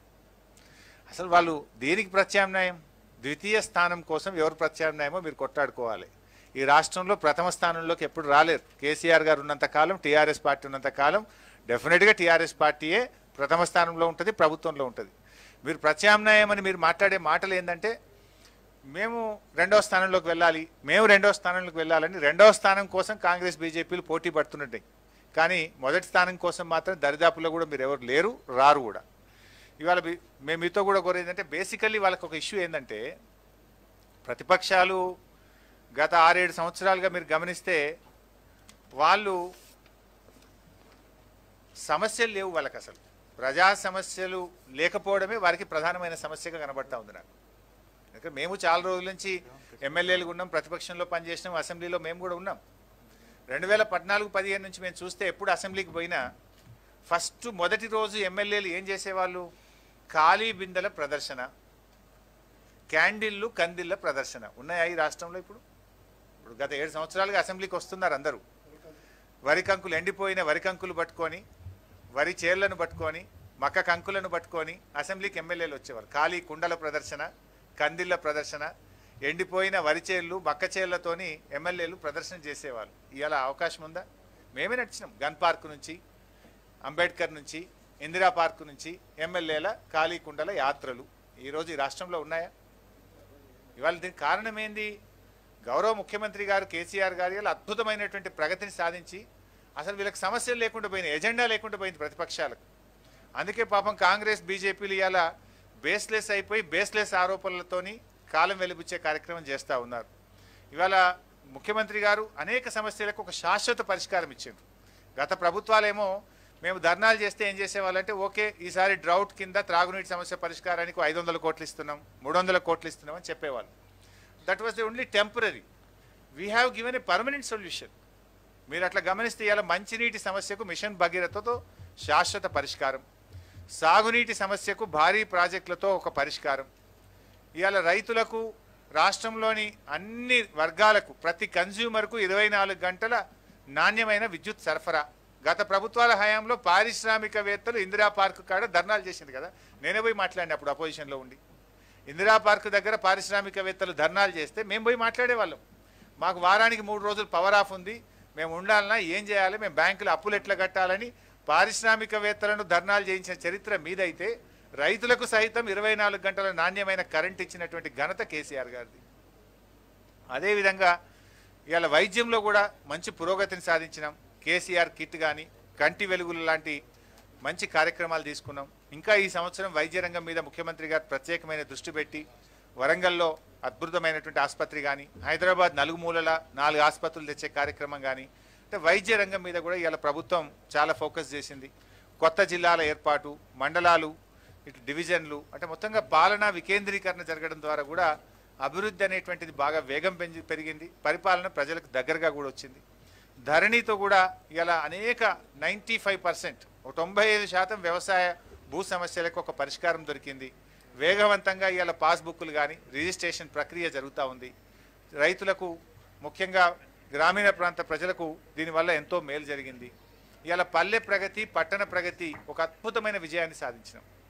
ఐ కెన్ ప్రౌడ్లీ సే భారతదేశంలో ప్రతి రాష్ట్రంలో భారతదేశంలో ఏ రాష్ట్రంలోనైనా గ్రామంలో తెలంగాణ రాష్ట్రంలో జరిగిన అభివృద్ధి జరిగిందా? ఏ రాష్ట్రమైనా ఐఎమ్ ఛాలెంజింగ్ ద అపోజిషన్స్. ఇవాళ మన దేశంలో ఒకసారి గమనిస్తే కాంగ్రెస్ మరియు బీజేపీ పాలిత రాష్ట్రాలు ఆల్మోస్ట్ బీజేపీ మరియు బీజేపీ మిత్రపక్షాలు 18 బాబు 18 రాష్ట్రాల్లో బీజేపీ మిత్రపక్షాలు పరిపాలిస్తున్నాయి. ఒక 5 రాష్ట్రాల్లో కాంగ్రెస్ మరియు కాంగ్రెస్ మిత్రపక్షాలు పరిపాలిస్తున్నాయి. మన రాష్ట్రంలో రోజు కాంగ్రెస్ బీజేపీ నాయకులు మాట్లాడుతున్నారు. నేను వారిని అడుగుతా ఉన్నా, మీ బీజేపీ పాలిత రాష్ట్రంలో కానీ మీ ఏ కాంగ్రెస్ పాలిత రాష్ట్రంలోనైనా సరే రైతులకు 24 గంటల ఉచిత కరెంట్ ఇస్తుందా? మేము పల్లె ప్రగతిలో చేసినట్టు గ్రామానికి ట్రాక్టరు, ట్యాంకరు, ట్రాలీ, పల్లె ప్రకృతి వనము, వైకుంఠధామము, డంప్ యార్డు ఇవన్నీ కూడా నిర్మించినాం. రాష్ట్రంలో 12,700 గ్రామాలుంటే ప్రతి గ్రామంలో ఉంది. మీరు ఏ గ్రామానికన్నా వెళ్ళండి. ఈ గ్రామం ఆ గ్రామం కాదు, అది కాంగ్రెస్ సర్పంచ్ ఉన్నా ఉంటుంది, బీజేపీ సర్పంచ్ ఉన్నా ఉంటుంది, ఏ పార్టీ సర్పంచ్ ఉన్నా ఉంటుంది, ఏ పార్టీ ఎమ్మెల్యే ఉన్న నియోజకవర్గంలోనైనా ఉంటాయి. రాష్ట్రంలోని ప్రతి గ్రామంలో అంటే క్వాలిటీ ఆఫ్ లైఫ్ పెరగాలని ముఖ్యమంత్రి గారు ఒక వైకుంఠధామం, ఒక డంప్ యార్డు, ఒక ట్రాక్టరు, ఒక ట్యాంకరు, ఒక ట్రాలీ, ఒక నర్సరీ, ఒక పల్లె ప్రకృతి వనం ప్రతి గ్రామంలో ఏర్పాటు చేసినాం. ఇది గతంలో ఎవరన్నా చేసిందా? నిజంగా గాంధీ గారు కలలు కన్న గ్రామ స్వరాజ్యం ఈరోజు పల్లెల్లో కనబడుతుంది. 24/7 పవరు, ప్రతి ఇంటికి మంచినీటి సౌకర్యం, శుద్ధి చేసినటువంటి త్రాగునీరు ఇస్తున్నాం, క్వాలిటీ పవర్ ఇస్తున్నాం, అండ్ కనీస సౌకర్యాలు, మౌలిక సౌకర్యాలు ప్రతి గ్రామంలో ఏర్పాటు చేసినాం. ఇది ఏ కాంగ్రెస్ పాలిత రాష్ట్రంలోనైనా చూపిస్తారా? వెళ్దాం. ఏ బీజేపీ పాలిత రాష్ట్రంలోకైనా వెళ్దాం. ఊరూరికి ట్రాక్టర్, ట్యాంకర్, ట్రాలీ, నర్సరీ, వైకుంఠధామం, డంప్ యార్డ్ ఉన్నాయా నాకు చెప్పండి. ఉంటే ఏ రాష్ట్రమో చెప్పండి, వస్తాం, మేము కూడా రెడీగా ఉన్నాం. విమర్శలు చేయడం కాదు. ఇవాళ ప్రభుత్వం ఒక ప్రణాళికబద్ధంగా పనిచేయడం వల్ల ఇంత అద్భుతమైనటువంటి ఫలితాలు మనం సాధిస్తూ ఉన్నాం. అందువల్లనే ఇవాళ ప్రతిపక్షాలకు అసలు సమస్య ఏంటంటే వాళ్ళకు నిజమైన ప్రజా సమస్యలు దొరుకుతలేవు. గతంలో పోరాటాలు ఏముంటుండే? పోరాటాలు నీళ్ల మీద, కరెంటు మీద, ట్రాన్స్ఫార్మర్లు కాలిపోతున్నాయని, లేదా ఎరువులు దొరుకుతలేవని, సకాలంలో విత్తనాలు దొరుకుతలేవని, పండిన పంట కొంటలేరని, మంచినీళ్లు వస్తలేవని. ఇవాళ సమస్యలే లేవు, ఉన్నాయి. వాటిని పరిష్కరిస్తాం. మెయిన్ ఇష్యూస్ మేము పరిష్కారం చేసినాం. ఇంకా కొన్ని ఉన్నాయి, దాన్ని ప్రణాళికబద్ధంగా దెన్ గవర్నమెంట్ ఒకటి తర్వాత ఒకటి ముఖ్యమంత్రి గారు దృష్టి పెట్టి ఇవాళ మేము ముందుకు పోతా ఉన్నాం. ఆసరా పెన్షన్లు, కళ్యాణ లక్ష్మి, కేసీఆర్ కిట్టు, 6 కిలోల బియ్యం, ఇలా అనేక కార్యక్రమాలు మేము చేస్తూ ఉన్నాం. కానీ ఒక్క బాధ కలిగించే అంశం ఏంటంటే, ఈవెన్ ఐఎమ్ అపీలింగ్, ఈ రాష్ట్ర పౌరులుగా మనం రాష్ట్రం గురించి గొప్పగా చెప్పుకోవాలి. రాష్ట్రం అద్భుతమైనటువంటి ప్రగతిని సాధించుకున్నాం. సరే, మేము మా ప్రభుత్వం చేసిన మంచి పనులు మీరు చెప్పబుద్ధి కాకపోతే చెప్పకండి, ఏం పర్వాలేదు. కానీ రాష్ట్రం పరువు తీయద్దు, రాష్ట్రం యొక్క గౌరవాన్ని తగ్గించద్దు. దేశం ముందు రాష్ట్రం యొక్క గౌరవం పెరిగేటట్టుగా ప్రతిపక్షాలు ఉంటే ప్రజల్లో మీకు కూడా గౌరవం ఉంటుంది. సరే, మేము ఏదైనా తప్పొప్పులు చేస్తే విమర్శించండి, వి రిసీవ్. అదేవిధంగా ఇంకేదైనా స్పెసిఫిక్గా మీరు చెప్పాలనుకుంటే మాకు చెప్పండి. కానీ వీళ్ళ వ్యవహారం ఎట్లుందంటే, వాళ్ళ విమర్శలు సెల్ఫ్ గోల్ కొట్టుకుంటున్నారు. వాళ్ళు ఈ మధ్యలో వాళ్ళు చేసే విమర్శలు టీఆర్ఎస్ మీద అక్కస్తోనో టీఆర్ఎస్ మీద విమర్శలు చేయబోయి కొన్ని సందర్భాల్లో వాళ్ళు రాష్ట్రాన్ని అభాస్పాలు చేస్తున్నారు. వాళ్ళకు వాళ్ళు సెల్ఫ్ గోల్ కొట్టుకుంటున్నారు. ఏం మాట్లాడుతున్నారు? తెలంగాణ రాష్ట్రం నాశనం అయిపోయిందనో, తెలంగాణలో తాలిబన్ల రాజ్యం వచ్చిందనో, తెలంగాణ ఆగమైపోయిందనో, తెలంగాణ అవినీతిమయమైపోయిందనో ఇట్లా రకరకాలుగా విమర్శలు చేస్తున్నారు. ఇది ఇది ఇది రాష్ట్రాన్ని కించపరచడం కాదా? రాష్ట్రం యొక్క గౌరవాన్ని తగ్గించడం కాదా? ఇది రాష్ట్రాన్ని అభాసుపాలం, దేశం ముందు అభాసుపాలు చేయడం కాదా? ఇది ఏ రకంగా ప్రతిపక్షాలకు వాంఛనీయమని నేను అడుగుతా ఉన్నా. రాష్ట్ర ప్రజలు దీన్ని మెచ్చుకుంటారు అనుకుంటున్నారా? మీరు ఇట్లా మాట్లాడడం వల్లనే మీకు ప్రజలు మీరు పలచనైపోతున్నారు. ఇవాళ మనం పోరాడి సాధించుకున్నటువంటి రాష్ట్రం, తక్కువ సమయంలో దేశంలో మరో ఏ రాష్ట్రం సాధించినటువంటి విజయాలు సాధించడం కదా. మీకు ఫ్యాక్ట్స్ అండ్ ఫిగర్స్ మీ ముందు పెట్టినా. దక్షిణ భారతదేశంలో పర్ క్యాపిటల్ ఇన్కంలో నంబర్ 1, జిఎస్డిపి వృద్ధి రేట్లో నంబర్ 1, ఎస్ఓటిఆర్లో వీఆర్ నంబర్ 1. ఇన్ని అద్భుతమైన విజయాలు దక్షిణ భారతదేశంలో మొదటి స్థానంలో ఉంటూ దేశంలో మొదటి 3 స్థానాల్లో ఉన్నది Telangana. One should feel proud. సరే, మీరు ఎట్లాగో మెచ్చుకోలేరు మమ్మల్ని, కానీ మీరు చేసే విమర్శలు రాష్ట్రం యొక్క స్థాయిని తగ్గించే విధంగా ఉండకూడదు, రాష్ట్రం యొక్క పరువును తీసే విధంగా ఉండొద్దు.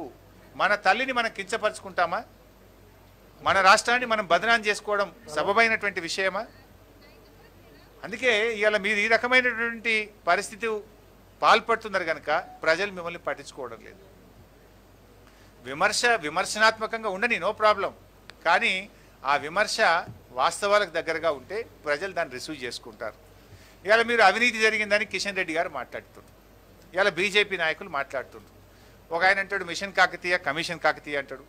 మిషన్ భగీరథలో అవినీతి జరిగిందని ఇంకొక బీజేపీ నాయకుడు మాట్లాడతాడు.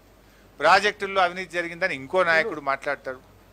మీ విమర్శలకు మీ ప్రభుత్వం, మీ కేంద్ర మంత్రులే పార్లమెంట్ సాక్షిగా సమాధానం చెప్పింది కదా, చెప్పలేదా? మిషన్ భగీరథలో అవినీతి లేదని, ప్రజలందరికీ ప్రతి ఇంటికి స్వచ్ఛమైన తాగునీరు ఇచ్చే రాష్ట్రం తెలంగాణ రాష్ట్రమని, తెలంగాణ రాష్ట్రాన్ని అభినందిస్తూ కేంద్ర మంత్రి గారే పార్లమెంట్లో స్వయంగా చెప్పిండ్రు. మీ ప్రశ్నకు మీ మంత్రే సమాధానం చెప్పింది కదా, పార్లమెంట్ సాక్షిగా చెప్పింది కదా. మరి మిమ్మల్ని ఎట్లా నమ్మాలి ప్రజల్ని?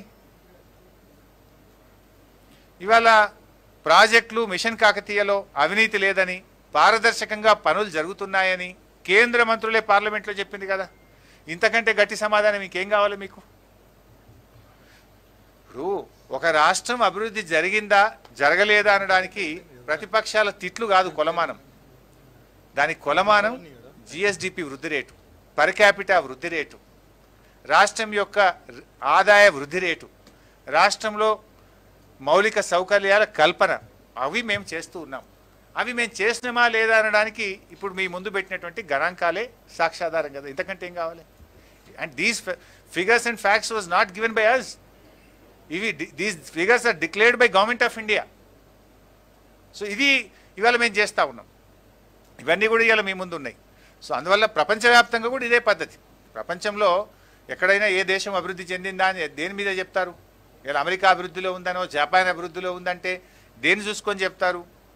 ఆ జీడిపి మీద, పర్ క్యాపిటా ఇన్కమ్ మీద, ఓన్ ట్యాక్స్ రెవెన్యూ మీద, విద్యా వైద్య ప్రమాణాల మీద, మౌలిక సౌకర్యాలు like drinking water and power sector మీద, తలసరి విద్యుత్ వినియోగం మీద తదితర అంశాలే ఏ దేశానికైనా ఏ రాష్ట్రానికైనా అభివృద్ధికి గీటురాయిగా పరిగణిస్తారు.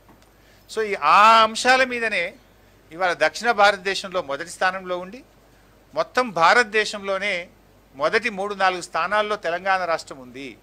అంటే ఇది కూడా ఎప్పుడుంది? 2014-15లో రాష్ట్రం ఏర్పడినాడు లేదు. 2014-15 నుంచి ఇప్పటి వరకు చూస్తే గత 6 సంవత్సరాల్లో, ఇందాక నేను పర్ క్యాపిటా ఇన్కంలో చూపించాను, ఒక్కొక్క సంవత్సరము ఒక్కొక్క రాష్ట్రాన్ని అధిగమిస్తూ 7 సంవత్సరాల్లో 7 రాష్ట్రాలను అధిగమించి భారతదేశంలో 3వ స్థానంలో తెలంగాణ రాష్ట్రం నిలిచింది. రాష్ట్రం ఏర్పడ్డ నాడు 10వ స్థానంలో ఉన్నటువంటి తెలంగాణ రాష్ట్రం రాష్ట్రం ఏర్పడ్డ 7 సంవత్సరాల్లో ఒక్కొక్క సంవత్సరం ఒక్కొక్క రాష్ట్రాన్ని అధిగమిస్తూ ఈరోజు 3వ స్థానానికి తెలంగాణ రాష్ట్రం వచ్చిందంటే ఇది రాష్ట్ర ప్రభుత్వ పనితీరుకు ఒక గీటురాయి. This is what we have achieved. దీన్ని ఎవరు కాదంటారు? చెప్పమనండి, కేంద్ర మంత్రినో కేంద్ర ప్రభుత్వాన్ని చెప్పమనండి. Is it not fact? ఇది కేంద్ర ప్రభుత్వాన్ని చెప్పమనండి, ఈ రాష్ట్రం అభివృద్ధి సాధించిందా లేదా? సో ఇట్లా మేము వివిధ రంగాల్లో తీసుకొని రావడం జరిగింది.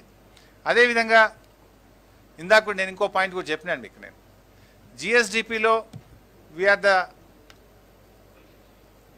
6th హైయెస్ట్ కాంట్రిబ్యూటర్ భారతదేశం యొక్క జీడిపికి Telangana 6th highest contributor. Whereas మనం గమనిస్తే జియోగ్రఫికల్గా 11వ స్థానంలో, పాపులేషన్లో 12వ స్థానంలో ఉన్నాం. అంటే మనకంటే పెద్ద రాష్ట్రాలు ఉన్నాయి చాలా. ఆ పెద్ద రాష్ట్రాల కంటే కూడా అధిక ఆదాయాన్ని ఈ దేశ సంపదకు సమకూరుస్తున్న రాష్ట్రం తెలంగాణ రాష్ట్రం. ముఖ్యమంత్రి గారు అప్పుడప్పుడు ఎప్పుడు చెప్పేవారు, ఈ దేశాన్ని సాకుతున్న 4-5 రాష్ట్రాల్లో తెలంగాణ ఒకటి. ఇక్కడ మనం గమనించాల్సింది ఏంటంటే తెలంగాణకు కేంద్రం ఇచ్చేది తక్కువ, కేంద్రానికి ఈ దేశానికి తెలంగాణ కాంట్రిబ్యూట్ చేస్తున్నది ఎక్కువ. అందుకే గౌరవ ముఖ్యమంత్రి గారు అనేక సార్లు చెప్పింది అసెంబ్లీలో, ఇవాళ కేంద్రం ఏదో ఇచ్చిందని కొంతమంది నాయకులు మాట్లాడుతున్నారు. కేంద్రం ఇచ్చేది తక్కువ, ఇవాళ కేంద్రానికి మనం ఇచ్చేది ఎక్కువ. ఈ దేశాన్ని సాకుతున్న రాష్ట్రాల్లో one of the important state is Telangana. Figures ఉన్నాయి సార్ మన దగ్గర, నేను ఐ కెన్ రిలీజ్, మొత్తం డీటెయిల్స్ ఉన్నాయి. ఏ రాష్ట్రం ఎంతెంత ఇచ్చింది కూడా నేను తప్పకుండా ఇస్తాను. ఇక్కడ మీరే చూస్తున్నారు కదా భాయ్ సార్, ఇప్పుడు 6th హైయెస్ట్ కాంట్రిబ్యూటర్ మనం. అండ్ జనరల్గా ఇన్ఫ్యాక్ట్ ఇప్పుడు కేంద్రం ఏదో మనకి ఇచ్చింది అంటున్నారు కదా, కేంద్ర అవసరాలు మనం ఇచ్చే ఆదాయం మీద తీర్చుకుంటున్నారు. దేశ రక్షణ, ఇవాళ కేంద్రానికి కొన్ని బాధ్యతలు ఉంటాయి కదా, దేశ రక్షణ కావచ్చు, దేశానిలో కొన్ని సెక్టర్స్ను వాళ్ళు గవర్నమెంట్ ఆఫ్ ఇండియా చూసేటువంటి సెక్టర్స్కు మనమిచ్చే కాంట్రిబ్యూషన్ మీద కేంద్ర ప్రభుత్వం నడుస్తుంటుంది. కానీ కేంద్రం ఏదో మనకిస్తుందంట. కేంద్రం ఇచ్చేది మన హక్కుగా, మన వాటాగా మనకు వస్తున్నటువంటిదే తప్ప లేదా కొత్తగా వచ్చేటువంటిది ఏం లేదు. In fact Telangana is contributing more. ఇవి వాస్తవాలైనటువంటి విషయాలు. సో మా మిత్రులతో నా మనవి ఏంటంటే దయచేసి కొంచెం ఈ ఫిగర్స్ రేపు ప్రజలకు అర్థమయ్యే సులభమైనటువంటి పద్ధతిలో మీరు వీటిని ప్రజలకు, ఈ రాష్ట్ర ప్రజలకు అందించాల్సినటువంటి అవసరం ఉంది. ఎందుకంటే ఒక అబద్ధాన్ని 100 సార్లు చెప్తే నిజమైద్ది అన్నట్టు ఈ మధ్య ప్రతిపక్షాలు గోబల్స్ ప్రచారానికి పాల్పడ్డారు. ఒక్కొక్కరు పెద్ద గొంతు చేసుకొని వాళ్ళు మాట్లాడుతున్నారు. మేము చెప్తున్నది ఏంది, మేము పెడుతున్నది ఓన్లీ ఫిగర్స్ పెట్టాం, మేము సాధించిన పురోగతిని పెట్టినాం. ఇవాళ ఈ దేశంలో ఏ బీజేపీ పాలిత రాష్ట్రం కంటే, ఏ కాంగ్రెస్ పాలిత రాష్ట్రం కంటే తెలంగాణ ఎంత ముందున్నది, ఎంత బాగా మేము గ్రోత్ రేట్ని అచీవ్ చేసినాం అనేటువంటి విషయాలు మేము ప్రజల ముందు పెట్టినాం. ఇది ప్రభుత్వ పనితీరుకు గీట్రాయి. సార్ మినిస్టర్ గారు, ఇప్పుడు మీరు కేబినెట్ సబ్ కమిటీ చైర్మన్ దాదాపు 2 నెలలు అవుతుంది. గవర్నమెంట్ నుంచి ఒక clear cut figure vacancies position ఇంతవరకు రాలేదు. సో ఫిగర్స్ అన్నీ కూడా రెడీ అయిపోయినాయి. త్వరలోనే అది రాష్ట్ర క్యాబినెట్కు గౌరవ ముఖ్యమంత్రి గారికి మేము ప్రజెంట్ చేస్తున్నాం. దాంట్లో ఒక డిఫికల్టీస్ ఒక 2-3 ఏమొచ్చినాయి అంటే, ఈ మధ్యలోనే మనకు ఇది వచ్చింది. ఏదొచ్చిందంటే డిస్ట్రిక్ట్ బైఫర్కేషన్ యాక్ట్ వచ్చింది. కొత్త మనకు జిల్లాలకు సంబంధించి ప్రెసిడెన్షియల్ ఆర్డరు మనకు వచ్చింది. దాంట్లో ఈ కొత్త జిల్లాల ఆధారంగా local post, zonal post, multi zonal post, state పోస్టుగా చేయాలి. సో రిక్రూట్మెంట్ చేసేటప్పుడు ఏమైందంటే ఆ జిల్లా ప్రజలకు 95% ఖాళీలు ఆ జిల్లా ప్రజలకే ఉద్యోగాలు వస్తాయి. ఏది జిల్లా పోస్ట్ అయితే, జోనల్ పోస్ట్లో దాని రిజర్వేషన్ ఉంటుంది. సో కొత్తగా వచ్చినటువంటి జోనల్ ఆధారంగా ఆ ఉద్యోగులను మనం బైఫర్కేట్ చేయాల్సిన అవసరం ఉంటుంది. అప్పుడు దెన్ మనకు బ్రాడ్ ఫిగర్ వచ్చింది. But district wise post identify చేయకపోతే మళ్ళీ ఏదైనా ఒక జిల్లాకు నష్టం జరిగే అవకాశం ఉంటుంది. మనకు బ్రాడ్గా ఎన్ని ఖాళీలు ఉన్నాయి అనేటువంటిది మేము లెక్క చేసినాం. కానీ ఉమ్మడి జిల్లా ఆధారంగా అప్పుడు రిక్రూట్మెంట్ అయింది. ఇప్పుడు వాళ్ళను కొత్త జిల్లాల ఆధారంగా వాళ్ళను బైఫర్కేషన్ ప్రక్రియ జరిగితే ఏ జిల్లాలో ఎన్ని ఖాళీలు అనేటువంటివి గుర్తించాలి. అది గుర్తించడం పూర్తి అయిపోతే అప్పుడు మనం నోటిఫికేషన్ ఇస్తే ఆ లోకల్ వాళ్లకు ఎక్కువ లాభం జరిగేటువంటి అవకాశం ఉంది. అండ్ అది కూడా మొత్తం ఎక్సర్సైజ్ పూర్తయిపోయి ఆల్మోస్ట్ తుది దశకు చేరుకున్నది. Very shortly we're going to submit it to the government. మంత్రి గారు అగ్రికల్చర్ తర్వాత ఎలక్ట్రిసిటీ బిల్స్ కు సంబంధించి మీరు ఇప్పుడు జీడిపి జిఎస్డిపి గురించి చెప్పారు. రేపు ఆ చట్టాలు అమలైతే ఇదే జీడిపిలో మన అగ్రికల్చర్ ఎలక్ట్రిసిటీ రంగాలు ఇదే విధంగా ఉంటాయని భావిస్తున్నారా? అందుకే కదనే మా బాధ అంతా కూడా. ఇవాళ కేంద్ర ప్రభుత్వము ఆ చట్టాన్ని వెనక్కి తీసుకోవాలని ఇవాళ తెలంగాణ ప్రభుత్వం అసెంబ్లీలోనే తీర్మానం చేసింది కదా. తెలంగాణ ప్రభుత్వము ఇవాళ మేము అగ్రికల్చర్ ఫ్రెండ్లీ స్టేట్, గౌరవ ముఖ్యమంత్రి గారు స్వయంగా ఒక రైతు, ఆయన రైతు బాంధవుడు, రైతు కోసం పనిచేసే ముఖ్యమంత్రి గారు. అందుకే ఈ కేంద్ర ప్రభుత్వం ఈ మధ్య తెచ్చిన 2 చట్టాలు రైతుకు గుదిబండగా మారుతాయి. ఇవాళ విద్యుత్ చట్టం కావచ్చు, వ్యవసాయ చట్టం కావచ్చు, ఈ 2 చట్టాలను కూడా రద్దు చేయాలని, ఈ 2 చట్టాలను వెనక్కు తీసుకోవాలని తెలంగాణ రాష్ట్ర సమితి, తెలంగాణ ప్రభుత్వము అనేక సందర్భాల్లో మేము డిమాండ్ చేస్తూ వస్తున్నాం, దాన్ని వ్యతిరేకిస్తూ వస్తున్నాం. ఇది మంచిది కాదు. రేపు ఏమైతాయి, మీరు అన్న విద్యుత్ చట్టము, ఆ విద్యుత్ చట్టంలో ఏమన్నారంటే వాళ్ళు వాడినటువంటి పదం, విద్యుత్ చట్టంలో ఆడిట్ ఉండాలి, ఎలక్ట్రిసిటీ ఆడిట్ ఉండాలి అని వాళ్ళు మాట్లాడుతున్నారు. ఆడిట్ అనేది ఎప్పుడు పాసిబుల్ అవుతుంది? ప్రతి వినియోగదారుడికి మీటర్ పెట్టి ఎంత కరెంటు వాడిండు అని లెక్క తేలితే ఆడిట్ అనే ఎనర్జీ ఆడిట్ అనేది జరుగుతుంది. When you can do audit. ఈరోజు మనము రైతులకు ఎట్లాగో ఫ్రీ కరెంట్ ఇస్తున్నాం కదా, దానికి మీటర్లు ఎందుకు, ఫ్రీ కరెంటే అన్నప్పుడు మళ్ళీ మీటర్ పెట్టుడు ఎందుకు, లెక్క తీసుడు ఎందుకు అని మీటర్లు లేకుండా ఈ రాష్ట్రంలో రైతులకు 24 గంటల ఉచిత విద్యుత్ ఇస్తున్నాం. కేంద్ర ప్రభుత్వ విద్యుత్ చట్టంలో ఏమన్నది, ఎనర్జీ ఆడిట్ చేయాలి అని ఒక యాక్ట్లో వాళ్ళు నిబంధన పెట్టినారు. వెన్ ఆడిట్ ఈజ్ పాసిబుల్, కొలమానం ఏంటి, ఆడిట్ జరగాలంటే లెక్క తీయాలి, ఎవరు ఎంత కరెంటు వాడినరు అని లెక్క తీయాలి. లెక్క తీయాలంటే ఏం చేయాలి, ప్రతి వ్యవసాయ బావి దగ్గర బోరు దగ్గర కరెంటు మీటరు పెట్టి ఏ రైతు ఎన్ని యూనిట్ల కరెంటు కాల్చిండో లెక్క తీయాలి. ఇక్కడ డేంజర్ మీరు ఒక్కటి గమనించాలి. వాళ్ళు ఆ రోజు సిలిండర్లు సబ్సిడీ మీద ఇచ్చేటప్పుడు ఏమన్నారు, అరే మేము సబ్సిడీ మీద సిలిండర్లు ఇవ్వము, అదే డబ్బును మీ అకౌంట్లో వేస్తాము, ఎంతైతే డిఫరెన్స్ ఉందో ఆ డిఫరెన్స్ను సబ్సిడీ రూపంలో మీ బ్యాంకులో వేస్తామన్నారు. స్టార్ట్ చేసిండ్రు. స్టార్ట్ చేసినప్పుడు 250 రూపాయల సబ్సిడీ, ద డిఫరెన్స్ ఏదైతే ఉందో అకౌంట్లో వేసినారు. మొదటి నెలలో 2 నెలలో 3 నెలలో వేసిండ్రు. స్లోగా ఏం చేసిండ్రు, సబ్సిడీని ఆ 250 నుంచి తగ్గిస్తూ ఇప్పుడు 40 రూపాయలకు తెచ్చిండ్రు. రేపు కూడా మీటర్ పెట్టుండ్రి, ఎనర్జీ ఆడిట్ అంటారు. మీటర్ పెట్టినాక ఏమంటారు, చిన్నగా ఇప్పుడు మీరు ఎట్లయితే గ్యాస్ సిలిండర్ల సబ్సిడీని తగ్గించుకుంటూ వచ్చిండ్రో, రేపు ఎనర్జీ ఆడిట్ పేరు మీద బావుల దగ్గర బోర్ల దగ్గర మీటర్లు పెట్టి అక్కడ కూడా సబ్సిడీని తగ్గిస్తాము అని చెప్పి మళ్ళీ అగైన్ రేపు రైతుల మీద భారం వేసేటువంటి ఒక కుట్ర జరుగుతూ ఉంది. అందుకే మేము దాన్ని వ్యతిరేకిస్తాం. మంత్రి గారు, ఈ వ్యవసాయ రంగం మీద ప్రభుత్వం గడిచినటువంటి 7 ఏళ్లలో వేల కోట్ల రూపాయలను ఖర్చు చేస్తూ ఉంది. పండించిన పంటను ప్రభుత్వమే కొంటా ఉంది. కానీ పంట ఏదైతే ఉందో అది ఇతర రాష్ట్రాలకు కావచ్చు, లేదంటే ఇతర దేశాలకు ఎగుమతి చేయడంలో కొంత సఫలం కాలేదు. అందులో ఎక్కువ నష్టం వస్తూ ఉంది. పంటంతా కూడా గోదాములలో ఉండిపోతుంది అన్నది ఒక టాక్ నడుస్తుంది. దాని మీద ఒకసారి క్లారిటీ ఇవ్వండి సార్. ఇప్పుడు మీరు అంటున్నది లాభ నష్టాలు అనేటువంటివి ఏ రూపంలో చూస్తాం? లాభ నష్టాలు అనేటువంటివి మేము చూసేది రైతుల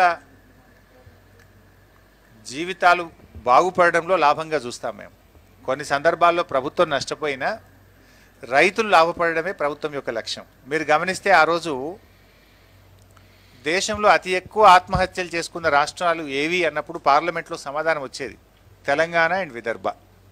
ఇవి దేశంలో అతి ఎక్కువ ఆత్మహత్యలు జరిగే ప్రాంతంగా అప్పుడు యూపీఏ ప్రభుత్వం అనేక సార్లు పార్లమెంట్లో చెప్పారు. ఈ మధ్య ఎన్డీఏ ప్రభుత్వం ఇదే పార్లమెంట్లో ఆన్సర్ ఇచ్చారు. తెలంగాణ రాష్ట్రంలో రైతు ఆత్మహత్యలు గణనీయంగా తగ్గుముఖం పట్టినాయి. కారణం ఏంటి? రైతుకు భద్రత దొరికింది, రైతుకు ఉచిత విద్యుత్ దొరికింది, రైతు బంధు వచ్చింది, రైతుకు కాళేశ్వరం ఇతర ప్రాజెక్టుల ద్వారా నీళ్లు అందినాయి, సకాలంలో ఎరువులు విత్తనాలు అందుతున్నాయి, పండిన పంట అంతా ప్రభుత్వం కొంటుంది, తద్వారా రైతుకు భరోసా దొరికింది కనుక ఇలా రైతు ఆత్మహత్యలు జరిగినాయి.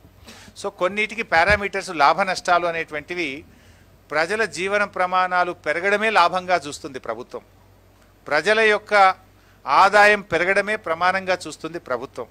అందువల్ల ఇక్కడ రైతు యొక్క జీవన ప్రమాణాలు పెరగడం, రైతుకు భరోసా దొరకడం, రైతుకు భద్రత దొరకడం ప్రమాణంగా తీసుకొని అవసరమైతే ప్రభుత్వం కొంత నష్టాన్ని భరిస్తుంది. Sir sir sir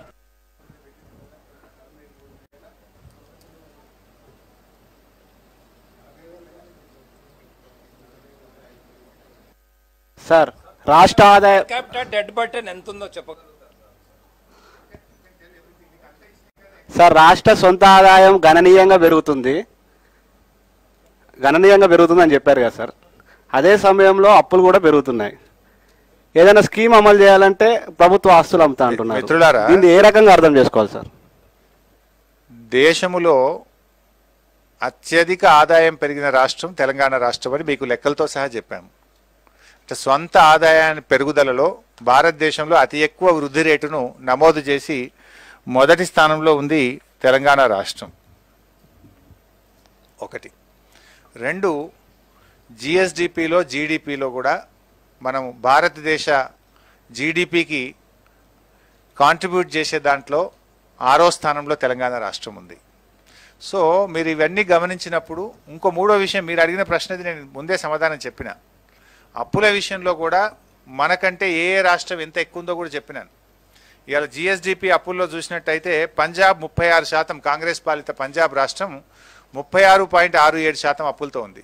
Bengal 34%, Rajasthan 34%, Uttar Pradesh BJP పాలిత రాష్ట్రం 33%. కానీ తెలంగాణ రాష్ట్రానికి వచ్చినప్పుడు we are well with in limits 22.83%. Sir మన రాష్ట్ర ప్రభుత్వం తీసుకొచ్చిన అప్పులు ఎంత, నెల నెల కట్టే వడ్డీలు ఎంత సార్? అన్ని వివరాలు కూడా సబ్మిట్ చేస్తాం bye sir, don't worry. Assembly మంత్రి గారు అసెంబ్లీలో మేము నివేదికలో పూర్తిగా పెడతాం. మంత్రి గారు very much available in public domain. అంటే ఒకటి income is increasing, we are registering impressive growth, but there is no equitable distribution of wealth. Overall wealth is increasing. So government and our chief minister has some priorities. మేము రైతు ప్రాధాన్యత అనుకున్నాం. 55% ఈ రాష్ట్ర ప్రజలు వ్యవసాయం మీద ఆధారపడుతున్నారు. రాష్ట్రంలో మనుషుల ప్రాణాలు మాకు ముఖ్యం అనుకున్నాం. ముందు రైతు ఆత్మహత్యలు ఆగాలనుకున్నారు ముఖ్యమంత్రి గారు. We have achieved it. ఈ 6 సంవత్సరాల్లో ప్రభుత్వానికి కొన్ని ప్రాధాన్యతలు ఉంటాయి. గౌరవ ముఖ్యమంత్రి గారి ప్రాధాన్యత వ్యవసాయం, రైతు. We have achieved it. Thank you. కేంద్రంకు కట్టే పన్నుల నుండి షేరింగ్ లో